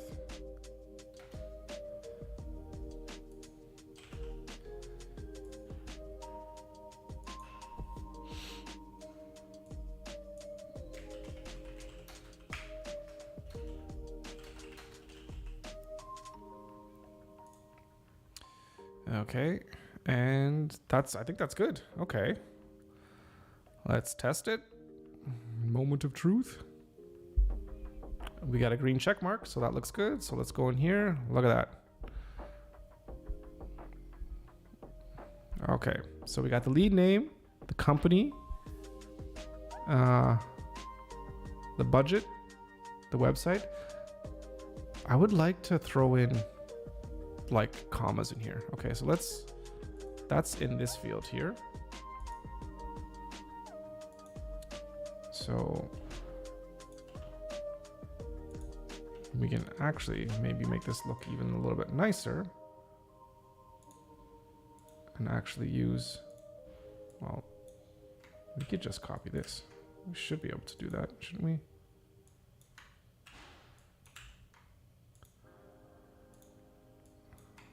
Copy, paste,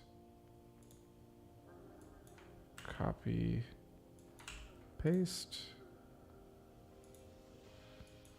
copy, paste. There we go. That's much nicer. Okay. So we got a new task.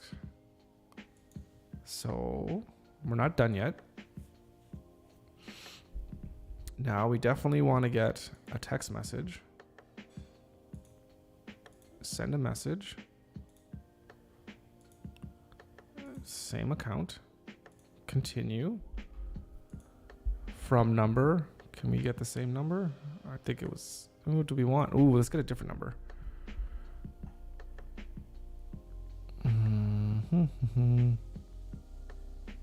This one's got lots of threes. So message, what is the message? You have received a new lead. Congrats. Congrats on the good work. Ooh, no, congrats on the great work. The lead name is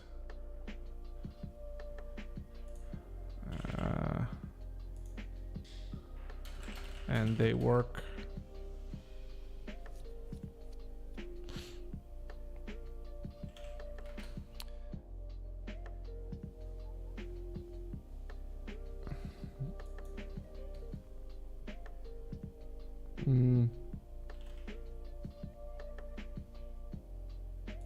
they work at company.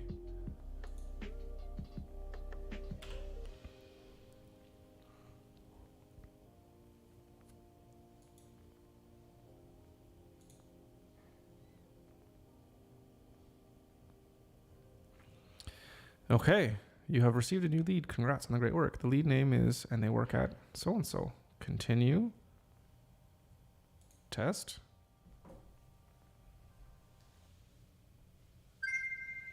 Yep.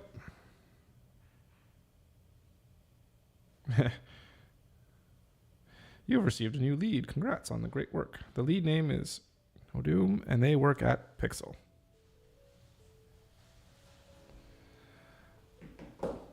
Awesome. What else do we need?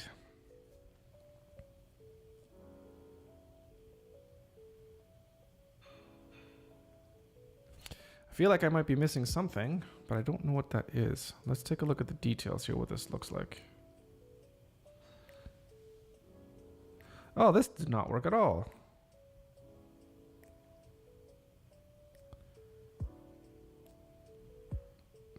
Oh, this kind of looks crappy when you have all these other things here.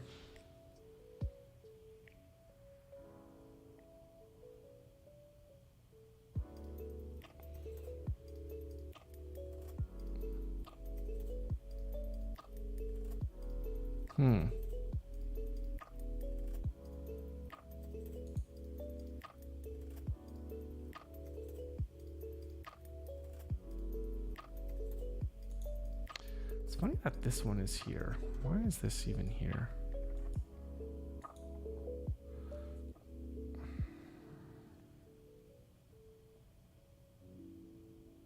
Do I like this?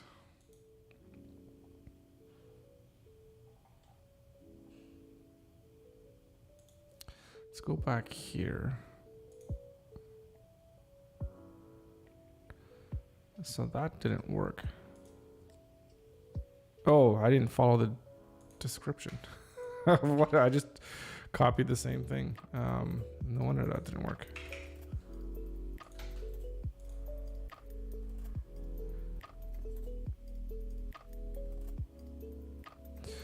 So, do I like the way that this looks?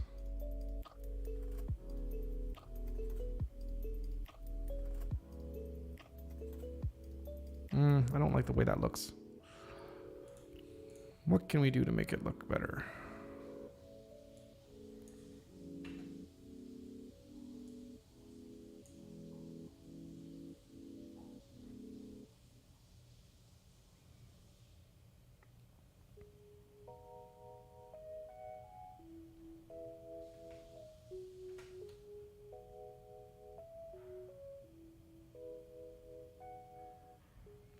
Oh, I'd love to be able to bold stuff in here. Maybe just a dash.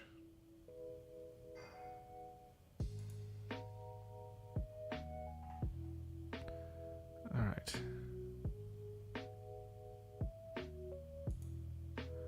Let's retest this.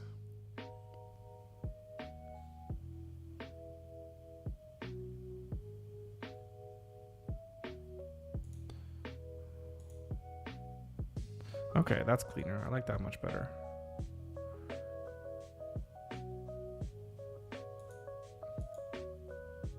Oh, but The heading is like the same size as this one.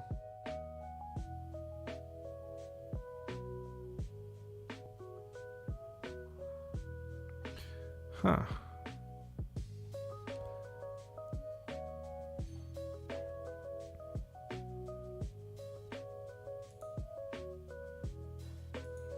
I'll try it one last time.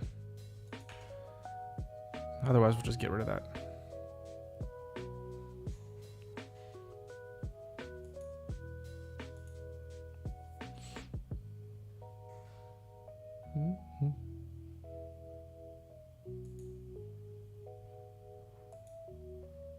No, it's the same thing. It just bolds it and then puts everything below it. It's kind of cool, I guess. It makes a thing. Okay, so let's get rid of that. We don't need that.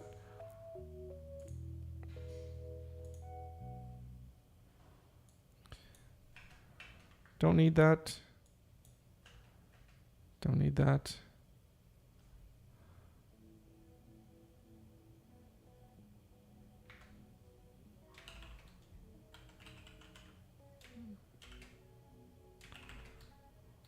Let's put it here.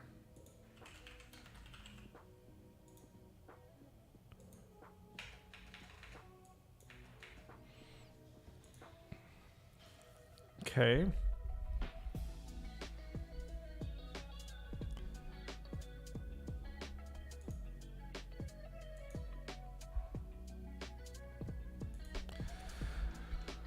So I like it. Let's close this. So we get the form triggered, we get it in Airtable, we create our task in Asana, and send. So if we have it in Asana, do we need it in Airtable?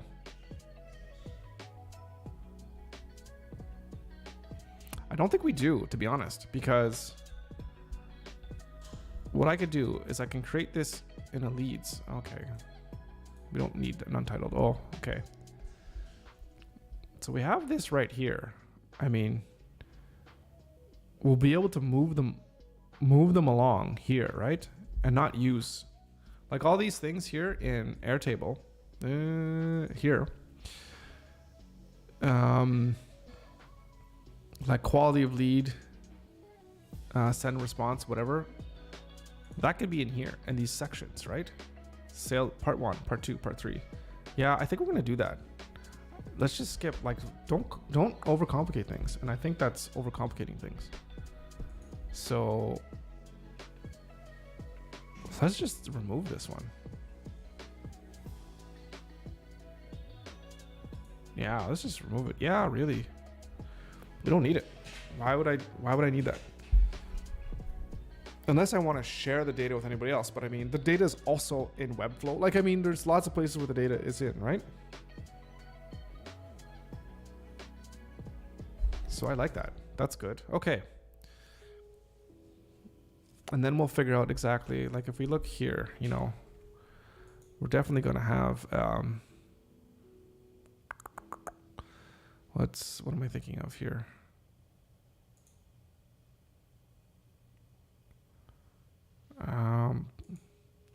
So the quality of lead is something I'm gonna have to attach to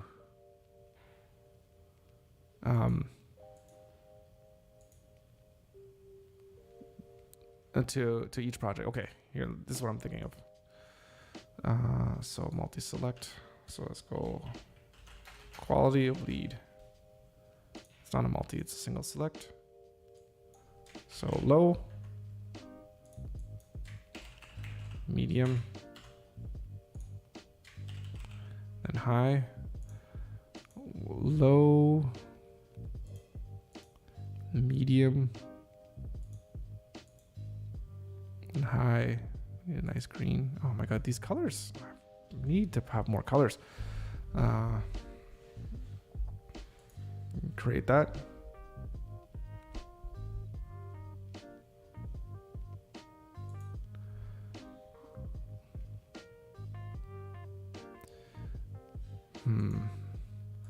So here's I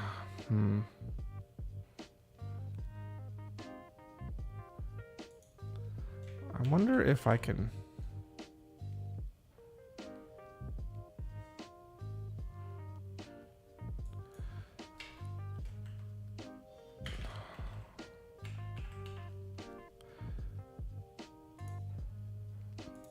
want to see if I can throw in the actual, not in a text field, but in an actual budget. So that way I can color code things.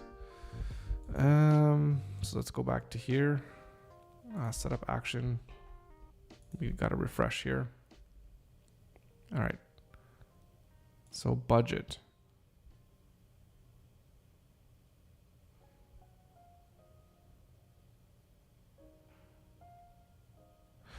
Can it do that? What am I looking for?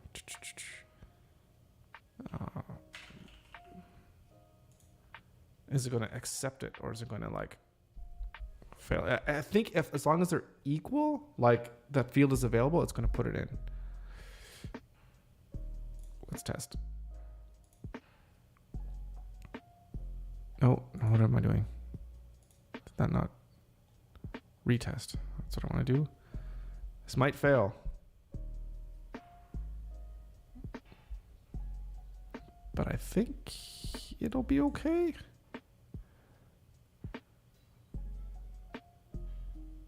Or I think it failed. Yeah, because it didn't put anything in here. Because I think it couldn't do this. Does it say anything? So let's hang on. Sorry. There's lots of things here.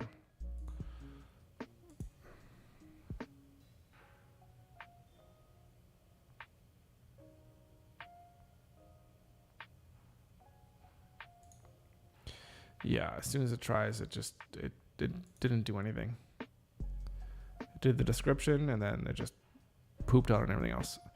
So that's annoying. We're gonna have to do that manually. Okay, so these things, I mean, well,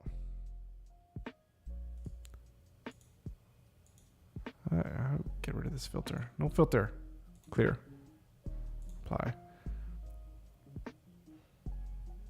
Can I remove this? Remove field from project.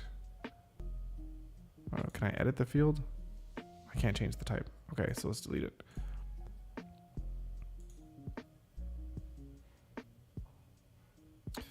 And request type. So this is annoying. It's going to have to be like manual, which is really frustrating. Remove field from project. Ooh, but we could potentially automate some things through Asana, through their own rules. Okay.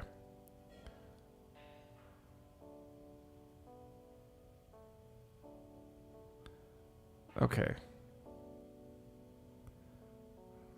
Okay, so we have all that. That's all fine and dandy. We just have the details, which is fine. Okay, let me go back into here. Let's take a look at the action. New leads. All right, company, blah, blah, blah. 2, 3, 4, 5, 6. Is there anything else that I'm missing? Yeah, we got, how many fields do we have? We have 6, 7 different fields.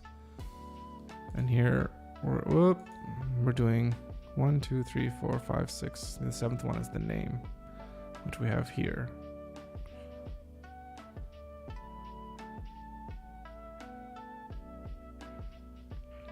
Okay, let's refresh our fields.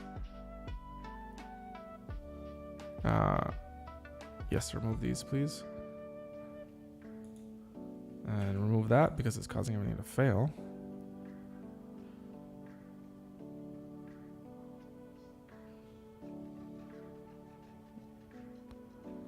Okay, let's test it, please.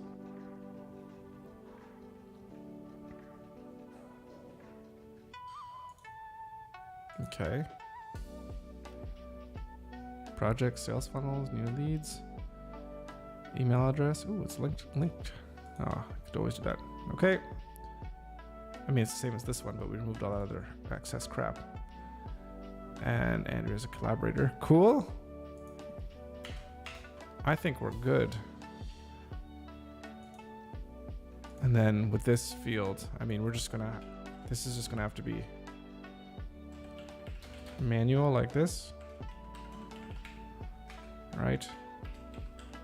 Might as well do it all since I'm here.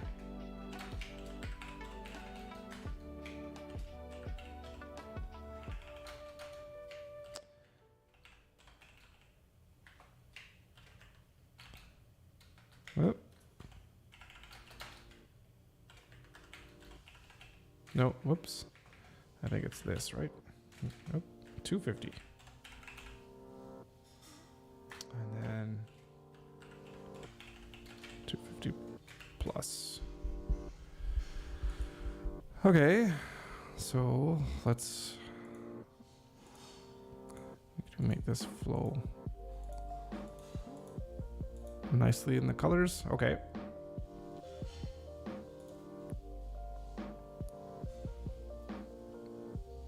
We have the budget, and then we also have request type.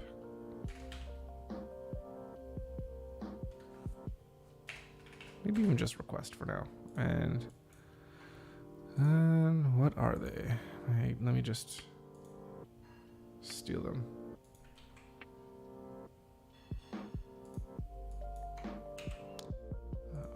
I can make it easier. All right. So website, branding, right? Website, branding, content.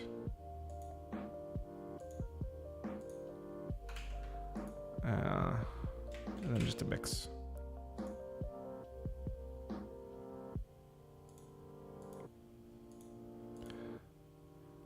Oh. Okay.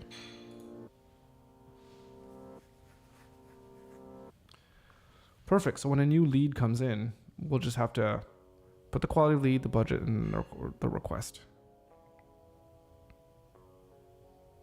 And then we'll have different sections for, what did I want to say? Yeah, quality. So when we move them through the different sections, which would be, did you send the video response? So I think what we can have is, if they've been qualified, and then video response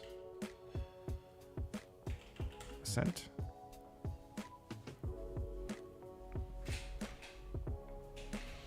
And so when you're in the qualified, that's when, I wonder if you can have like little descriptions. Oh, you can't add a description. It would be nice if you could. So the new leads, they'll all come in here, and then if they're qualified, which means that we looked at them or what have you, and that means like we're basically like writing the script or whatever. Or maybe we should say creating video, right? It's like processing.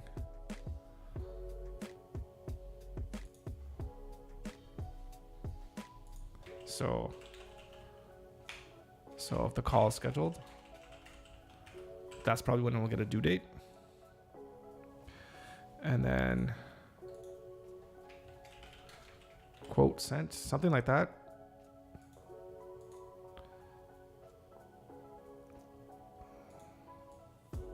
Oh, so then it's either going to be like you're either working on quote, and like what happens afterwards, like they can either just like die, right? The lead can die, like after it's scheduled. You schedule, then you have the call, and then what is that?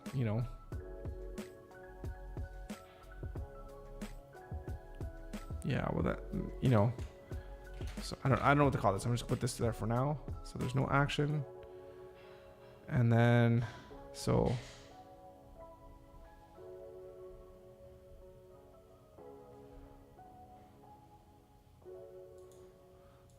they ask Ask for quote or contract. No, I want to differentiate the two. So like we're quoting and then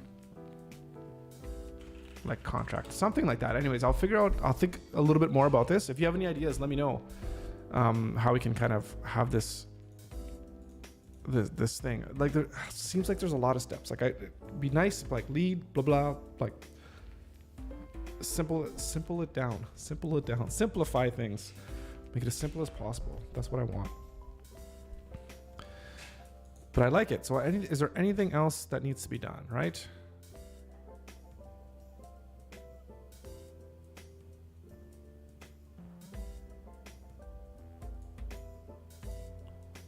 So new lead that's from the contact form.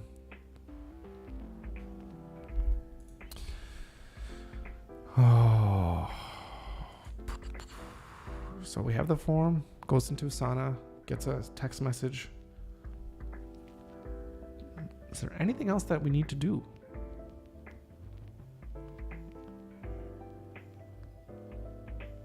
No, I think we're good.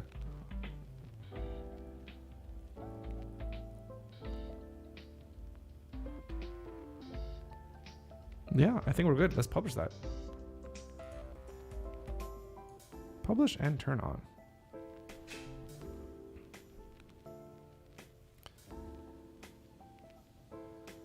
Excellent.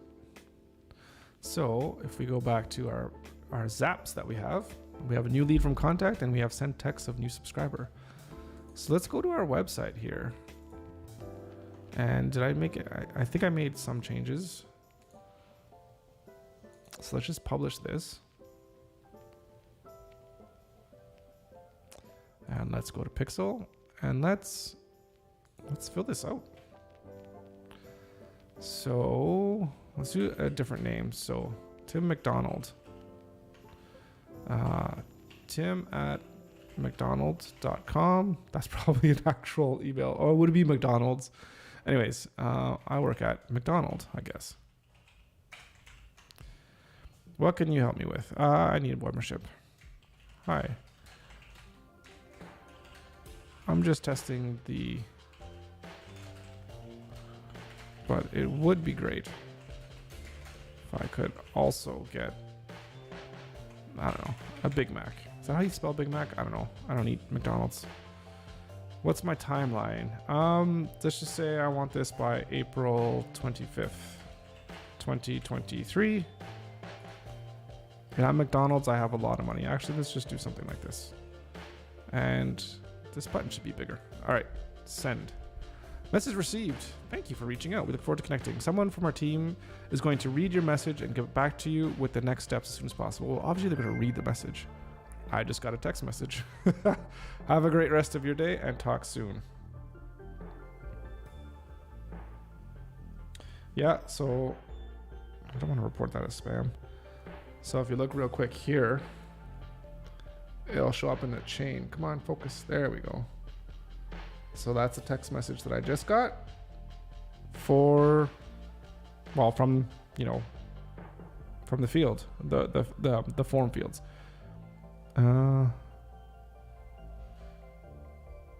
That's cool. And it comes in from the same number, which is nice. So it can be like threaded. So you can kind of delete all of them if you want. And okay, so now we gotta look at our Asana. Boom, so we got a new lead there. We can go in and say like, okay, look what his stuff is. Okay, so his budget, he says he's between 100,000 and 250. I can go in there. He needs help with the website. I can just mark it. Oh, look at that. It's from McDonald's. That's pretty high. I don't know why this progress is here. I think it's because I made it available to everything. So I think I need to not have that everywhere. I think I know where I put that in another project. Anyways, yeah, so that's where we're set. So if we take a look at our board view, so we have these tags here, which is kind of nice. Gives you a little bit of a visual cue. And then we're just going to be able to move things along, right? So if I've qualified the lead and I've looked at it and like I'm working on the video, I'll just drag it here. So I'm creating the video for Tom McDonald's.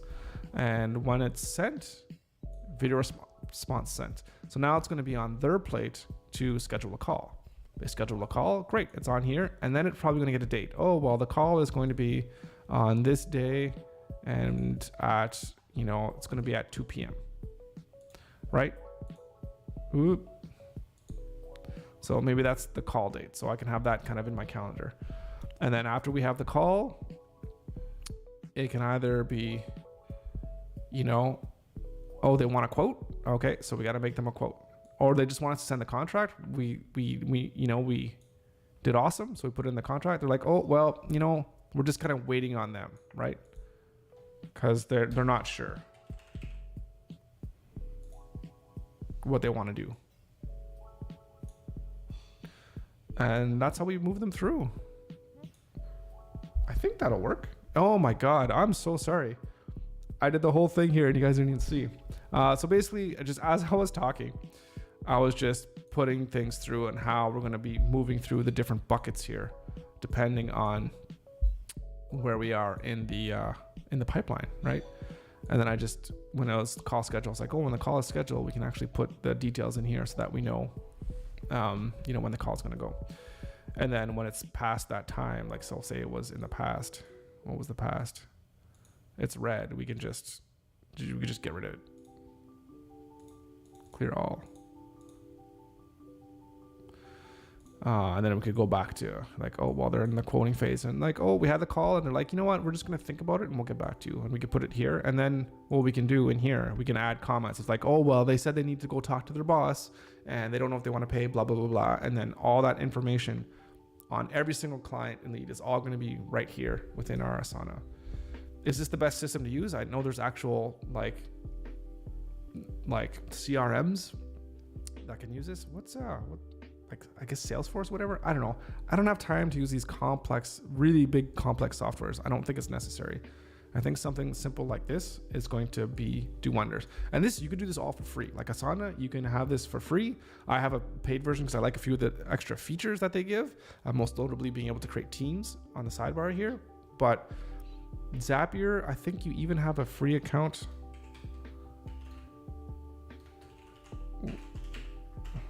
With them, but it's limited though. So you get single steps, right? So you can't have multi steps, which is really kind of annoying. And filters. Ooh, that's kind of cool. I have to figure out how to do that. So yeah, you can have 5 of them. And there's single step, which is kind of annoying, right? So, and one user, well, that's okay. Premium apps, which is kind of weird. Which ones are premium? I don't know if I've been using any premium apps. Oh, right. And then here's logic.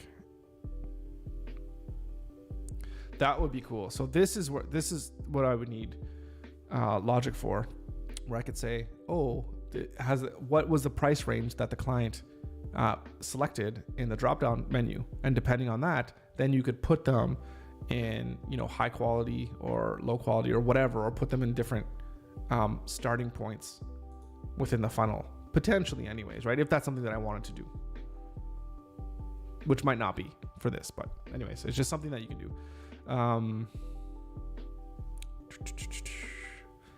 Right. So I think what I want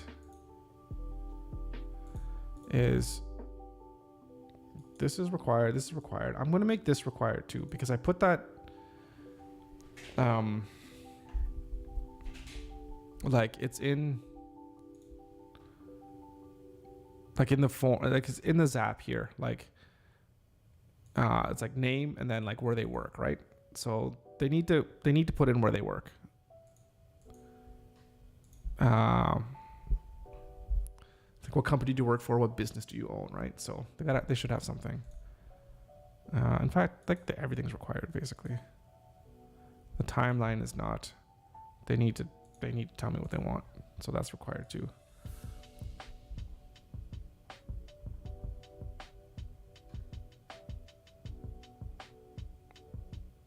Yep. Publish that. I think we are, not fonts. Let's go to forms. How many forms were submitted? So let's just delete these.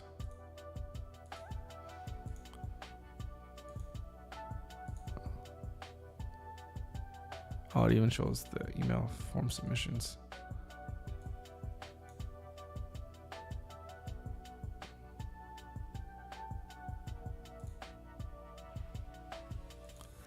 Yes.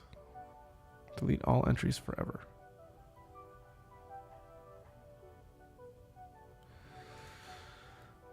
All right. So, speaking of Asana, what did we do here? Receive text whenever form. We did that. Right. We're gonna have to figure this page out. We're gonna have to figure out what we're gonna do with the homepage, video, and the newsletter. So yeah, again, that's not too important right now, but there's gonna be lots of content that's going to need to be written for that. So we could just start even. Oh, excuse me. A subtask. So we can start with just creating a nice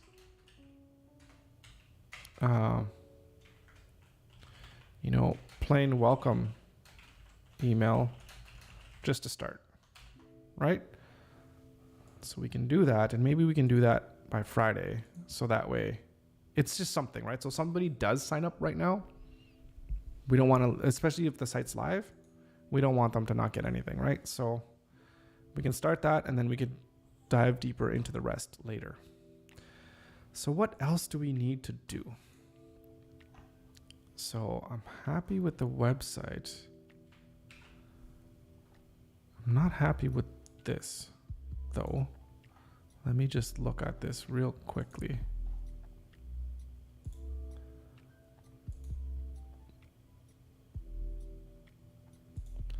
And what is it that's bothering me? I think it's the color.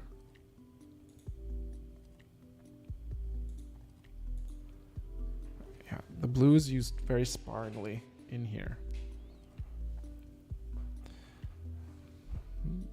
But that works, which is right here. What's the font? It's still the same font, of course.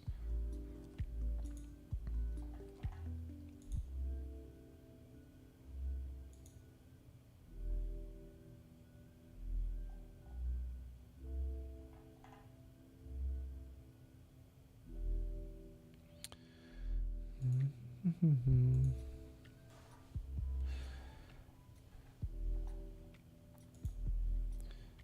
400. I want to make sure that I'm not loading up more fonts than I'm using, although I'm using a lot, which is kind of stupid of me, but I like the different weights.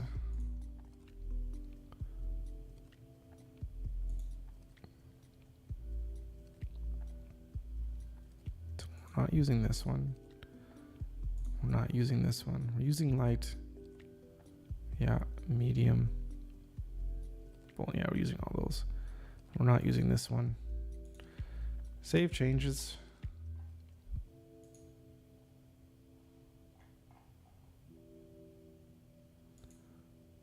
Did I publish? This pixel. It's published from here. Have the same effect. Done.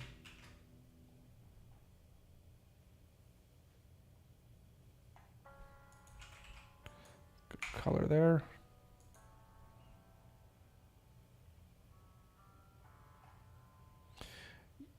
I feel like this video, should this video even go wider than everything else? I don't know. I really love this button. I don't know. I love it when it goes higher, or it expands.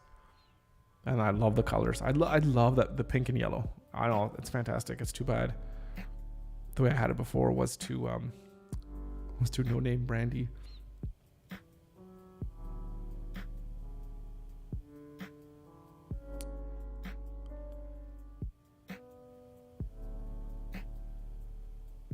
We could improve these icons as well by adding some more colors into here.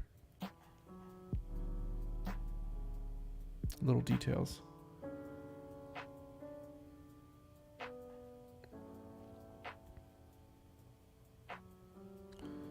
Contact tools.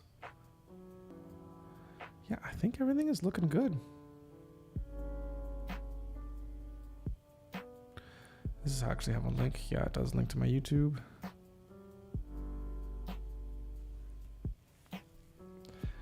And we have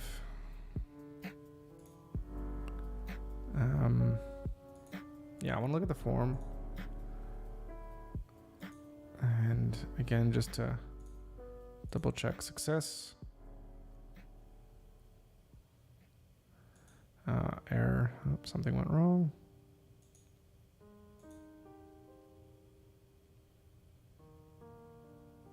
Okay. And then we already looked at this because I saw the message after it was submitted. But let's take a look. So yeah, thank you for reaching out. We look forward to connecting.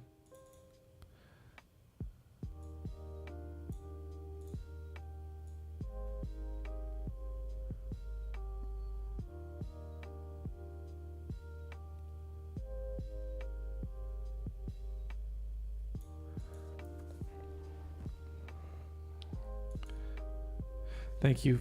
Thank you for reaching out. We look forward to connecting. Someone from our team is going to read your message and get back to you with the next steps as soon as possible. So it should be, and get back to you as soon as possible.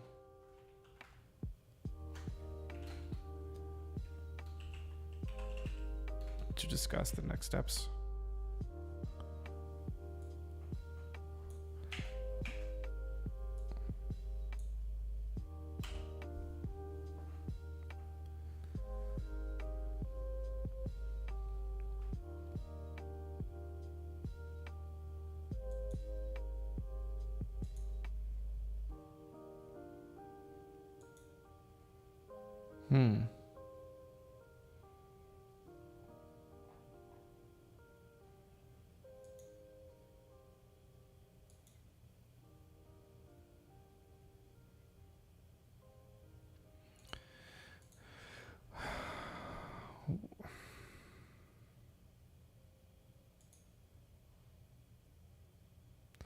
I wonder if it... So I'm thinking now about pricing and being transparent in pricing so people can have an understanding of how much things are going to cost. Okay, two things I'm thinking. Pricing. Do we display pricing? And secondly, do we display an email address? Oops. Because some people don't like using contact forms.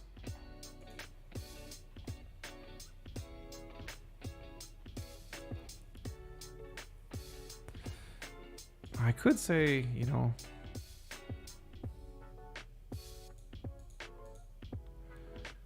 I could say just right here, if you don't like contact forms, you can send us.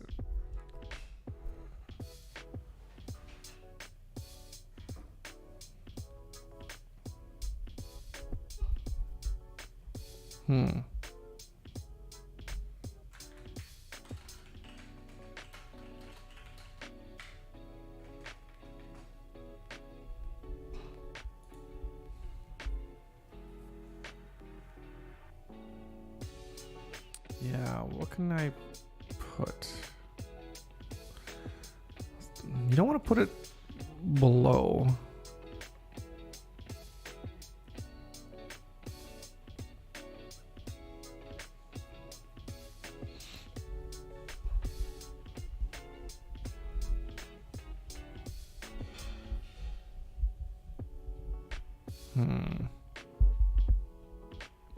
Sorry, banging the microphone here. In deep thought. Okay.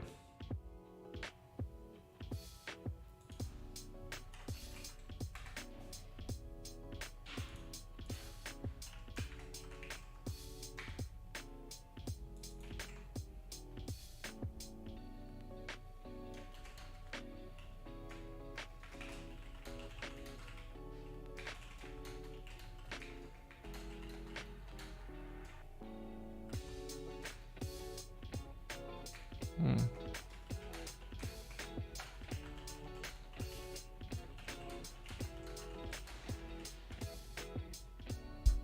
Hmm.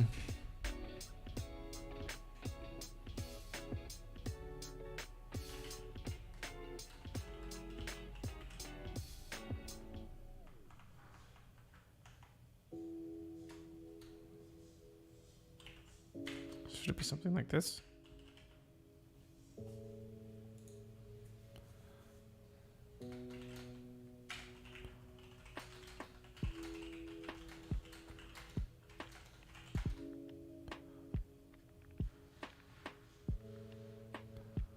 Provide as much detail as you can.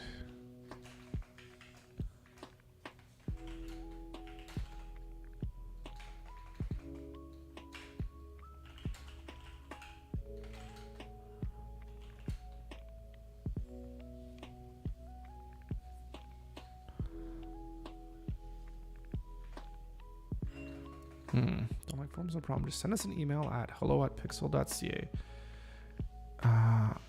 Or send us an email and provide as much detail as you can about your project, timeline, budget, and how we can help. And we're going to make this a link, not just any link, an email link. And hello@pixel.ca. I'll have to make that.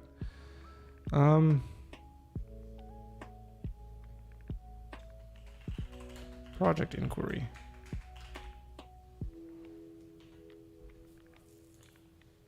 There. And let's check this again. Okay. Just want to see what that looks like.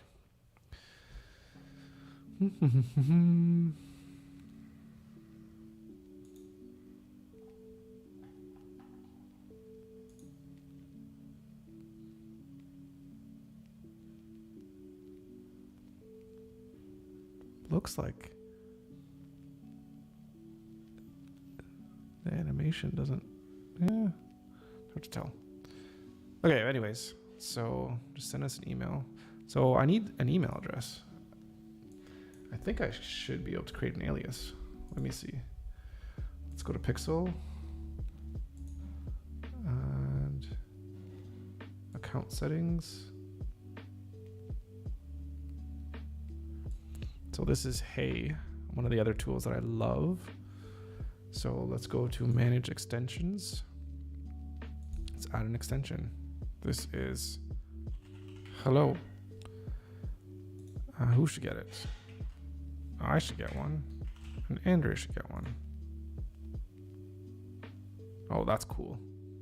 But we'll do that for now.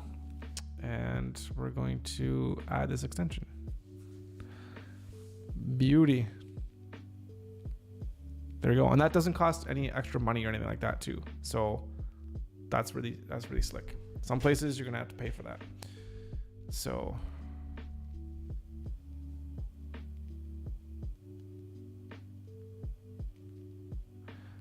hint, type everyone when addressing an email to autocomplete everyone at Pixel. Oh, that's really cool. Okay. There we go.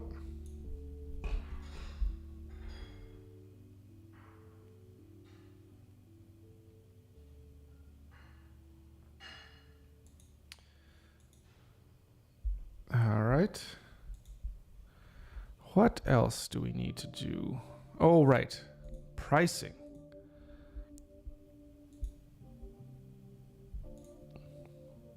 So, I mean, the thought that I had would be, oh my goodness, it would be something like this, where like pricing, I'll just call it pricing for now. So where you would have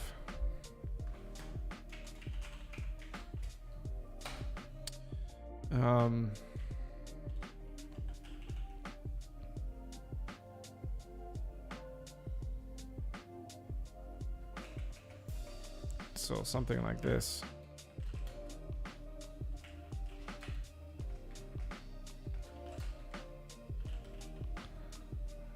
You know, and okay, so what do we want to do with this?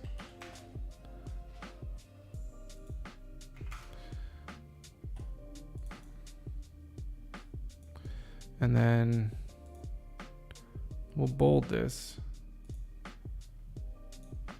Do I have an existing? I do.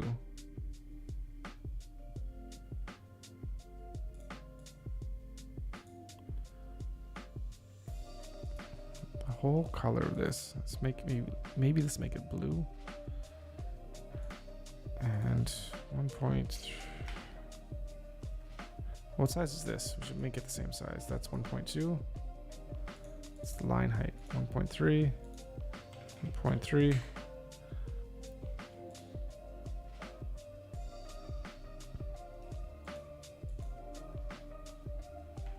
So at least people will know, right?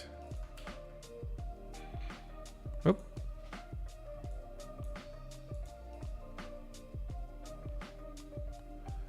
Oh God, this is why is this giving huge padding at the bottom? Oh, it's because of, right. Let's go back here. Edit the grid. There we go.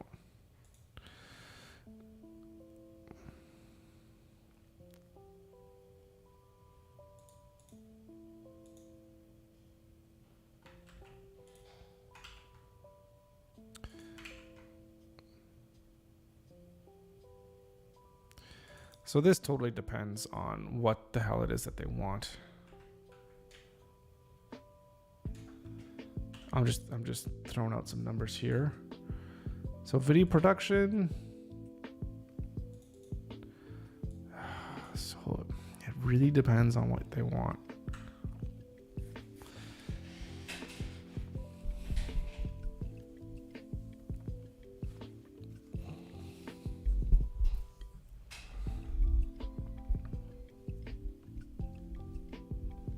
Then we might need to adjust the pricing if we're saying that a digital product, but I don't, am I just going to work with somebody that just like, hey, I want an ebook?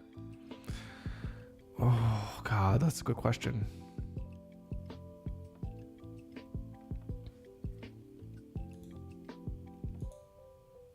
Probably not, to be honest. Because the time it takes to spin up, understand the brand, get into it, or whatever, all these things, and for them to just want, like, I just want you to make a digital ebook. I'll just be like, go on to Theme Forest or somewhere and just buy a template and just do it yourself.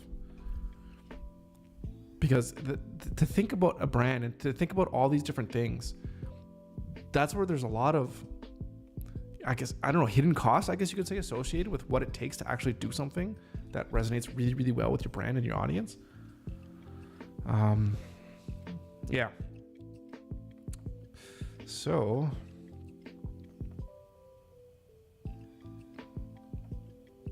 I mean, partnerships.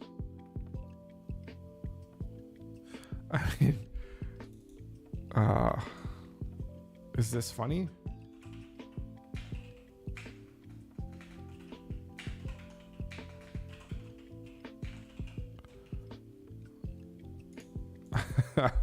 I don't know. I kind of like it.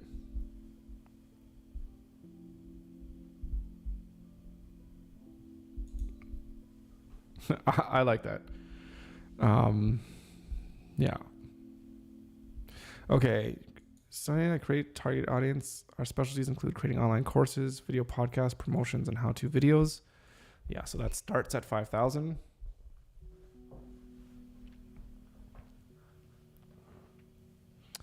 And then, yeah, the website, yes, 10K.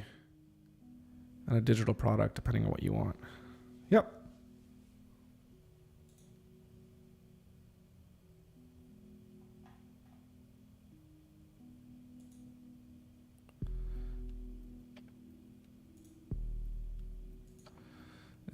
So should there be a place on here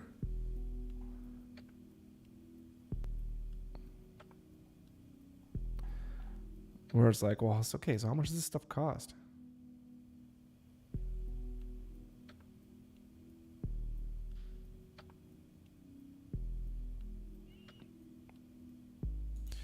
Go back to services.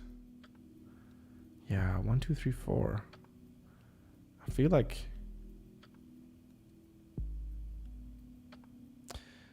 I want to steal this from this page, and here this could be like icons. Yeah. Okay. Services. Engaging, stealing. So we need like a work title container. Okay. Home.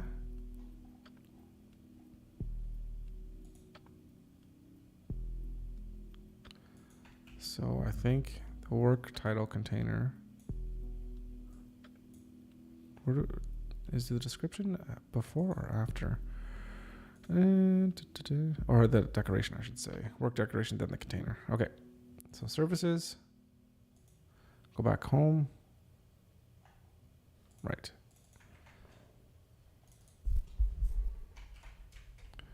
That's discovery. And oh, we're gonna have to just do this for all of them. Paste, paste, paste. And swap you. You go in here. You go in here. You're swapped out. Up, open, in, and out. Oh, something's not right. 3, 4. Okay.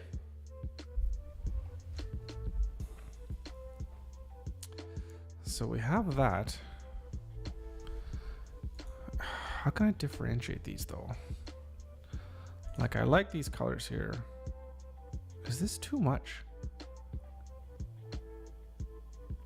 Like I don't want it to have it in 2 because I'm like, well, this is in 2 columns.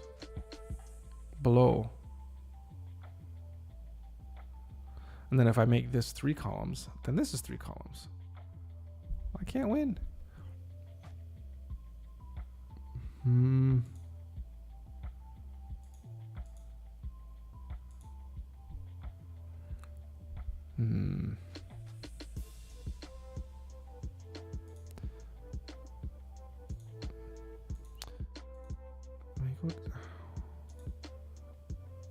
This is a 2-column container. Okay. So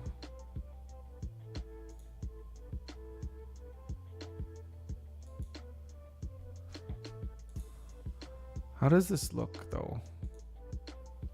Actually, okay. I want to see how this looks when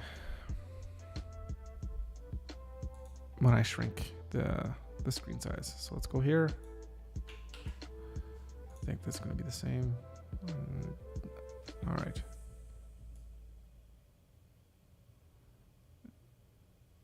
Oh yeah, that gets a little sticky. Ooh, I got a little bit of issues here.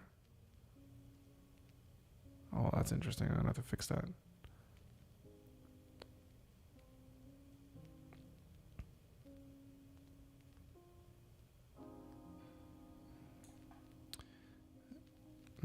That is pretty squished. That is pretty squished. Not a fan. And that might be what could be causing that issue. So let's try.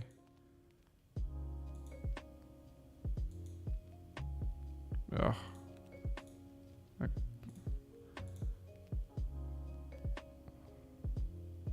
kind of sucks, but it's less gap than with this one. So maybe it doesn't look too bad. And then this stuff. H2 is at 65%. No.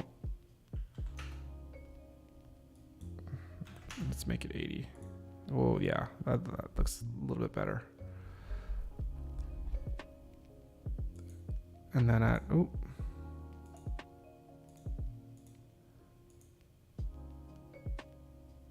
Oh, then it's 80 at this. Oh, did I make it bigger?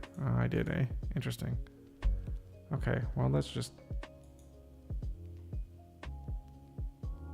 Oh, no.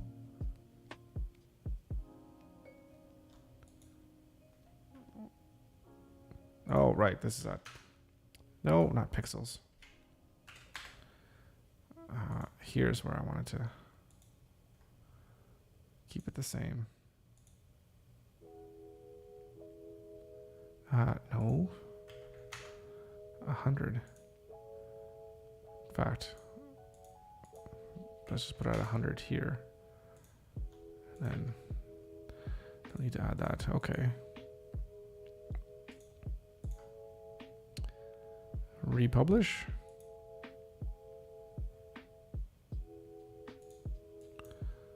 Okay.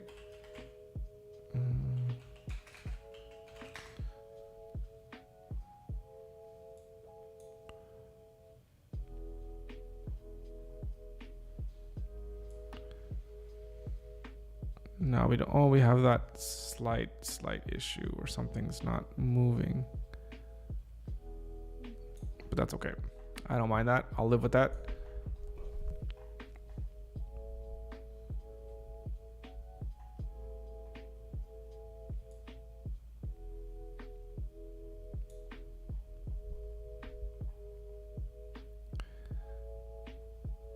That doesn't quite go down to the mobile size. I guess I can do that through here.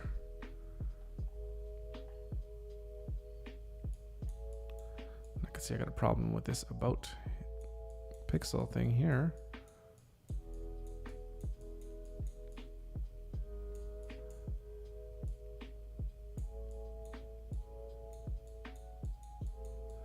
I like it.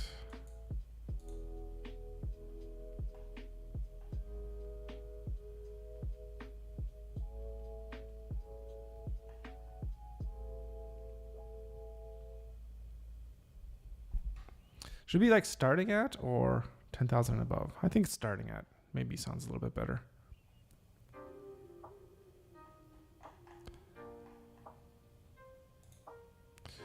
Okay. Oh, right. There was a problem with the footer.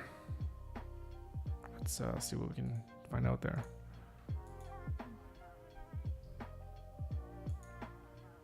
So you're aligned left.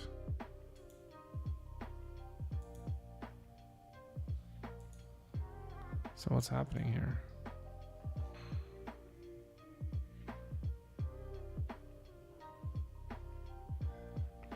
So somewhere it's not getting the message about how it needs to be aligned. Because here it's aligned right. But then here it's aligned, or here it's aligned, yeah, right. And then here it's aligned left. Why is it doing that?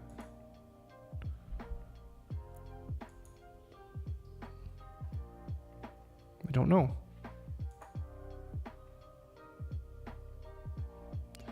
But I do know that it's not doing that anymore. I feel like we need to have a little bit of more of a gap here. That's too much. That's too little.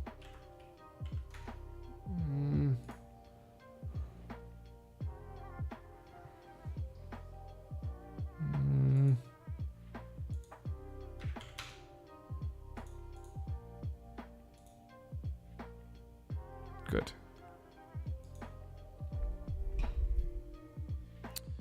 Okay, I think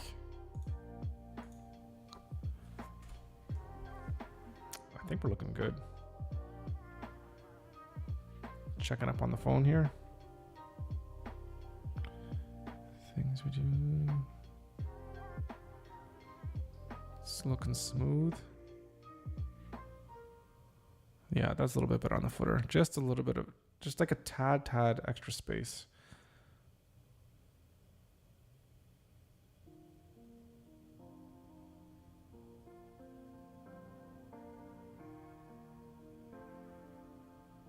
Oh yeah, that's tight. Pricing page, which is services. Right. Starting at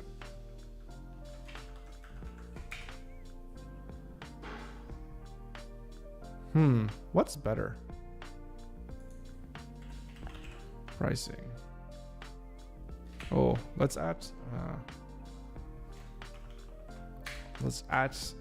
ask chat GPT.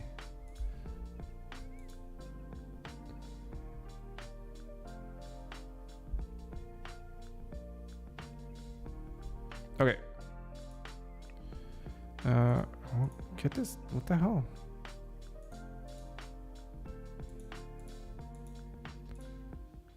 Why is all this stuff in the way? Okay.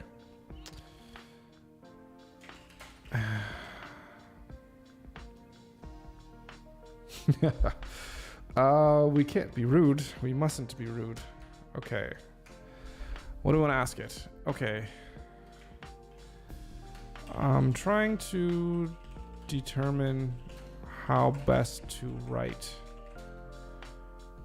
my pricing structure on my creative agency website.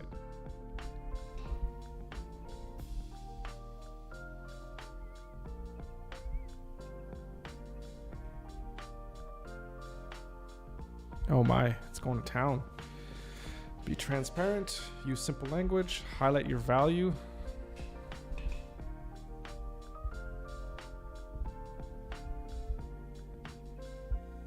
Be competitive. No. Display your prices prominently. Make sure pricing information is easy to find. Offer a clear call to action. Overall, the keys be upfront. With these tips, you can create a okay.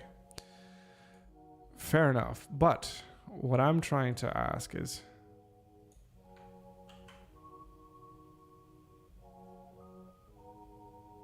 we're given service. Better to say,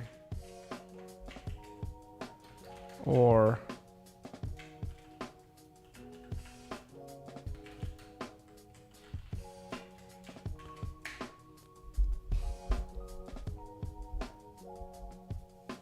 oh, it's thinking.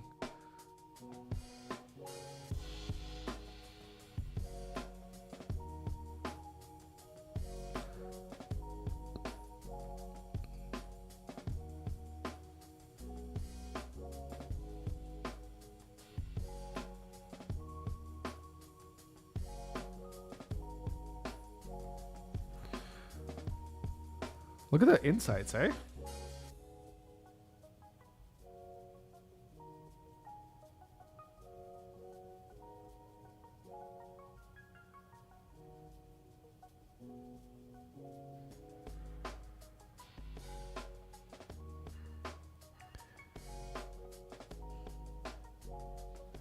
Right. It's interesting because like this guy knows exactly how to get what the hell's in my mind and convey it in a way that's exactly what I'm talking about.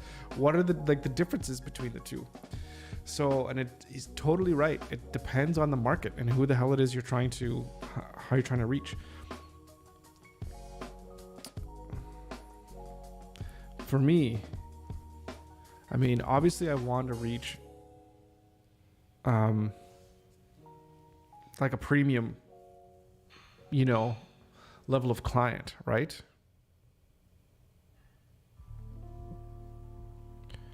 Because if you're going to be hesitant on pricing, those are generally the clients that not saying always, but can be a real pain to deal with because there'll always be like nickeling and diming, which is why I'll never ever price by like how many hours I'm spending on something, because then they're like, oh, you spent 10 hours doing this, you spent 5 hours doing this. It's just a can of worms that I don't want to deal with at all. And I don't think I've ever done pricing per hour. It's always been like, this is just the price of the project, right? Whether starting back in the day when it was like $500 for a website, when it take me a week to do, to now, right? So that being said, I think, 10,000. Yeah, it's starting out. It's funny how it's like a subtle shift in your language can convey a completely different tone. So we're gonna go with chat and what my initial gut was telling me. Sometimes stay with your gut sometimes.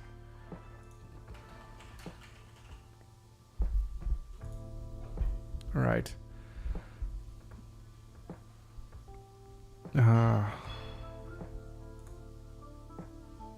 So are people going to see the pricing? I mean, it's right here. Should this be a little bit bigger?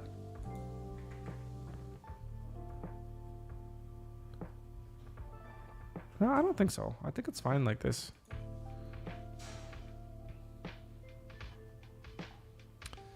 So, I mean, if someone's... So we're a creative agency, blah, blah, blah. Learn more about what we do. Should like all the buttons go back to like how much does this cost? Show me prices. Learn more about what we do.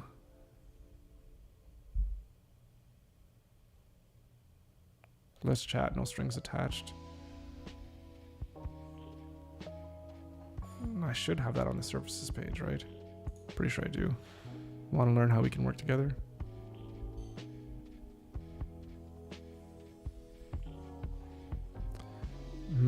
I don't like, now that I'm thinking about this.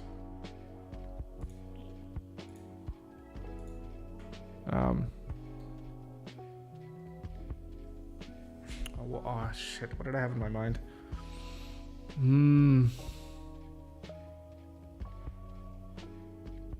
I want to learn how we can work together. Oh, right. Something like,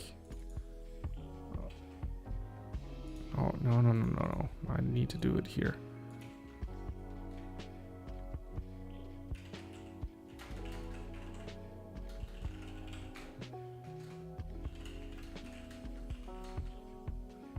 Ready to create something that you're...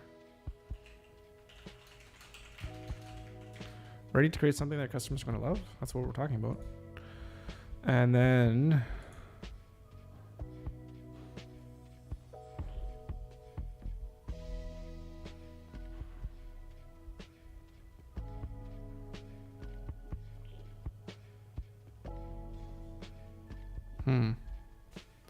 Ready to create something that customers are going to love?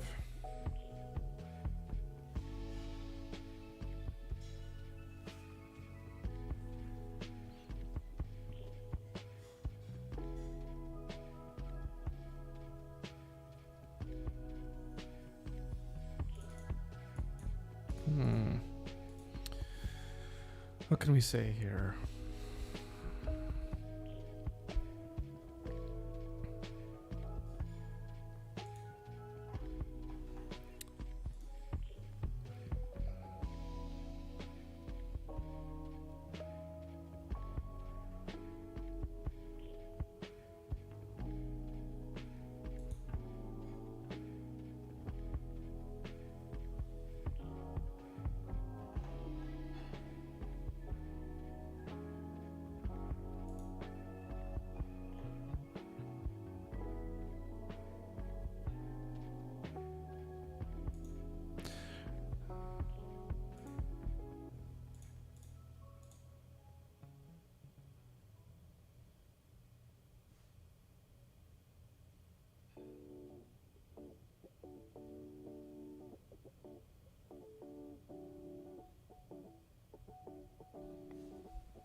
I'm thinking of saying something about how we can provide, like how providing value to your customers increases like how much money you can make. But to try to think of a way that sounds actually good.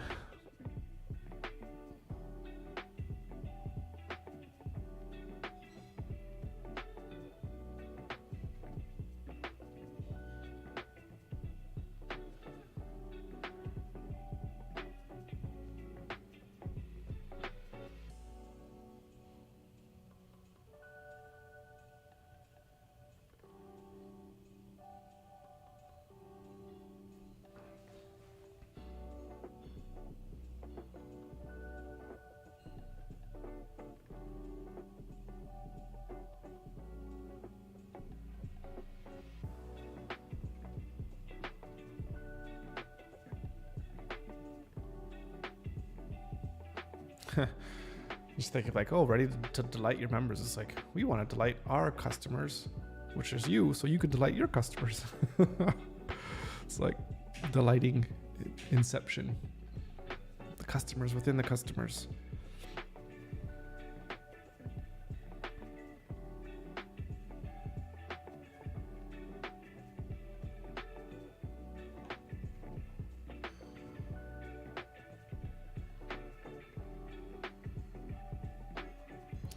I need to create something that your customers are going to love.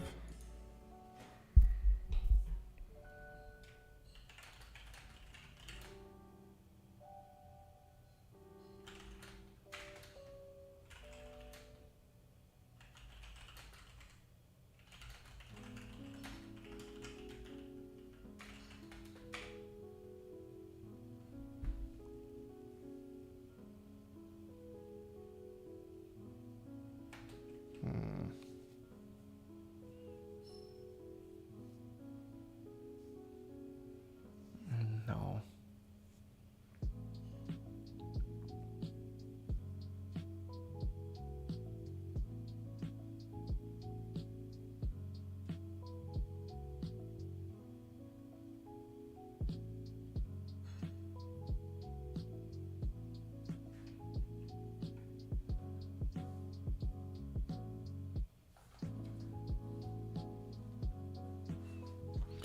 My thought process is to say something along the lines of, you know, even if you don't have a project in mind, just get in touch with us anyways, because we just love to hear about other people doing amazing things.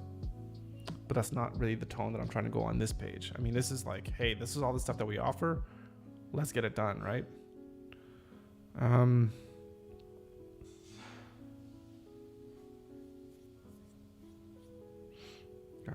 goal, yeah, blah, blah, blah.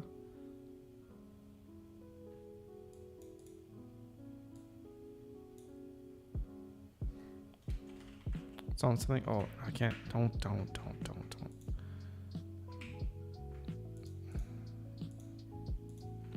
Oh shit, what was I?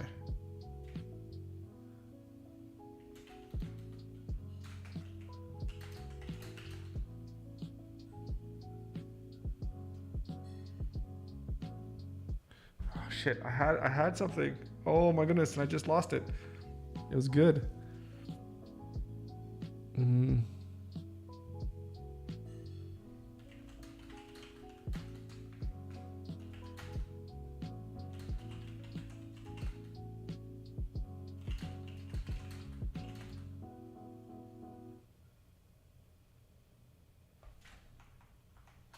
We'd love to talk with you to showcase how our experience can help you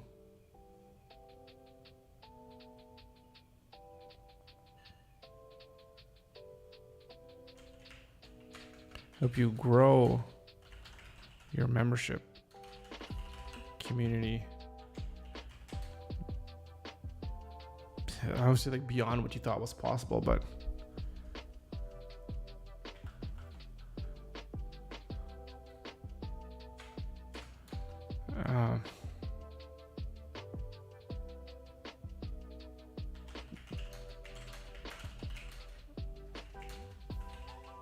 I mean, that's a little, it's too much.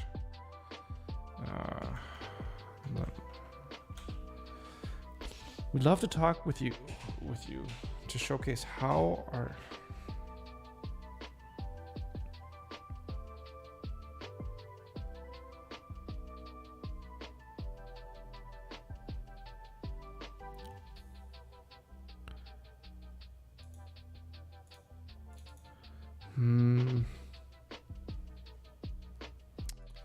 Oh, I just want to finish this little sentence and then I could go have some supper. Ready to create something that customers are going to love.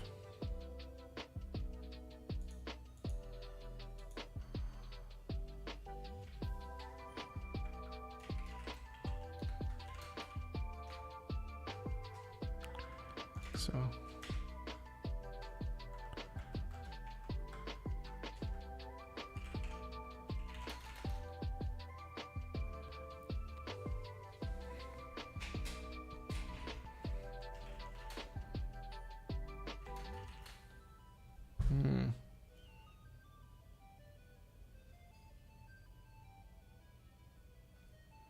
well, maybe it's just something.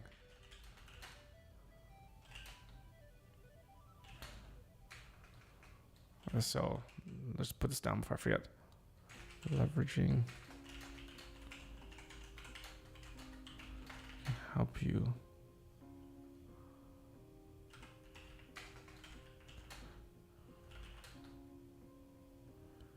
grow your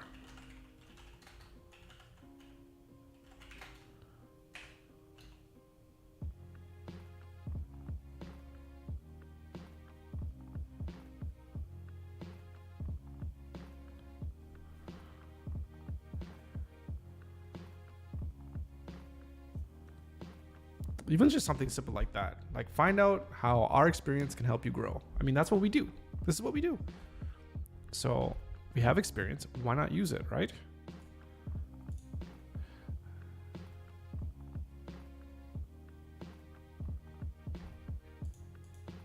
Something even like can help you. I want to say I used this before, like supercharge your membership growth.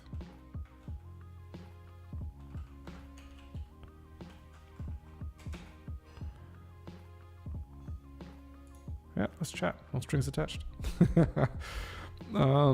Okay.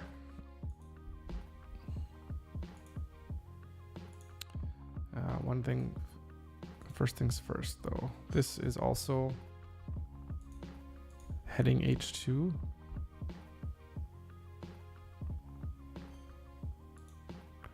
So get in touch. I need to limit this smaller than this. And then, yeah, that's still gonna stay there. This is at 100, so now we can get to 100.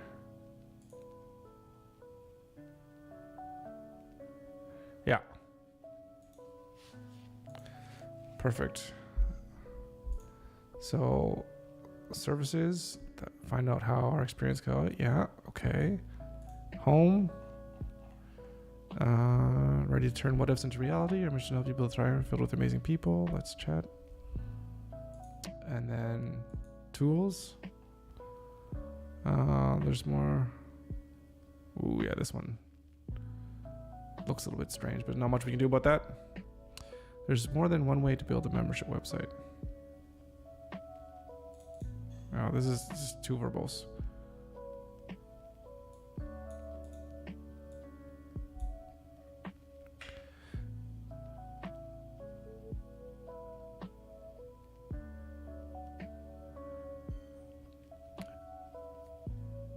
So, say we'd be happy to talk about.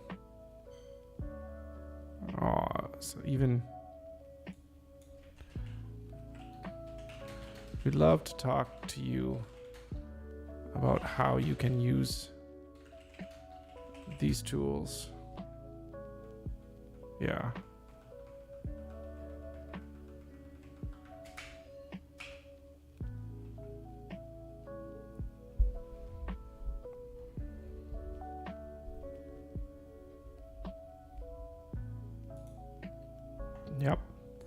Super simple. I am liking it.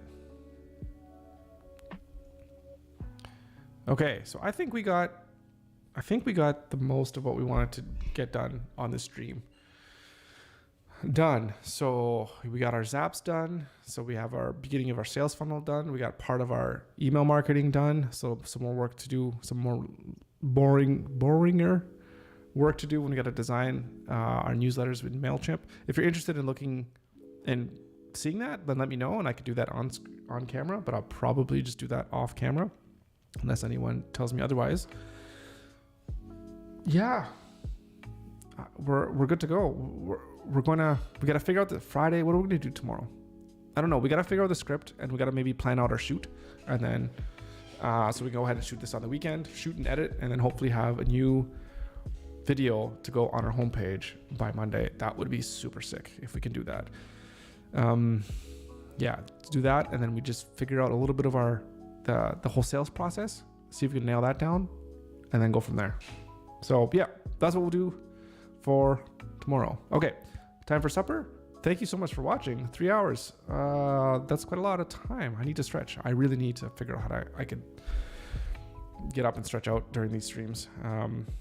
Maybe that's one thing we could do on Friday if I'm not quite ready to do the video, is to just do some kind of like boring housekeeping, whatever things for setting up a live stream, maybe make things a little bit better for me, like some titles and all that kind of stuff. But anyways, I don't know, just rambling on now. So I'll stop. So thank you so much for joining. Thank you so much for listening, watching, however it is that you're enjoying this content.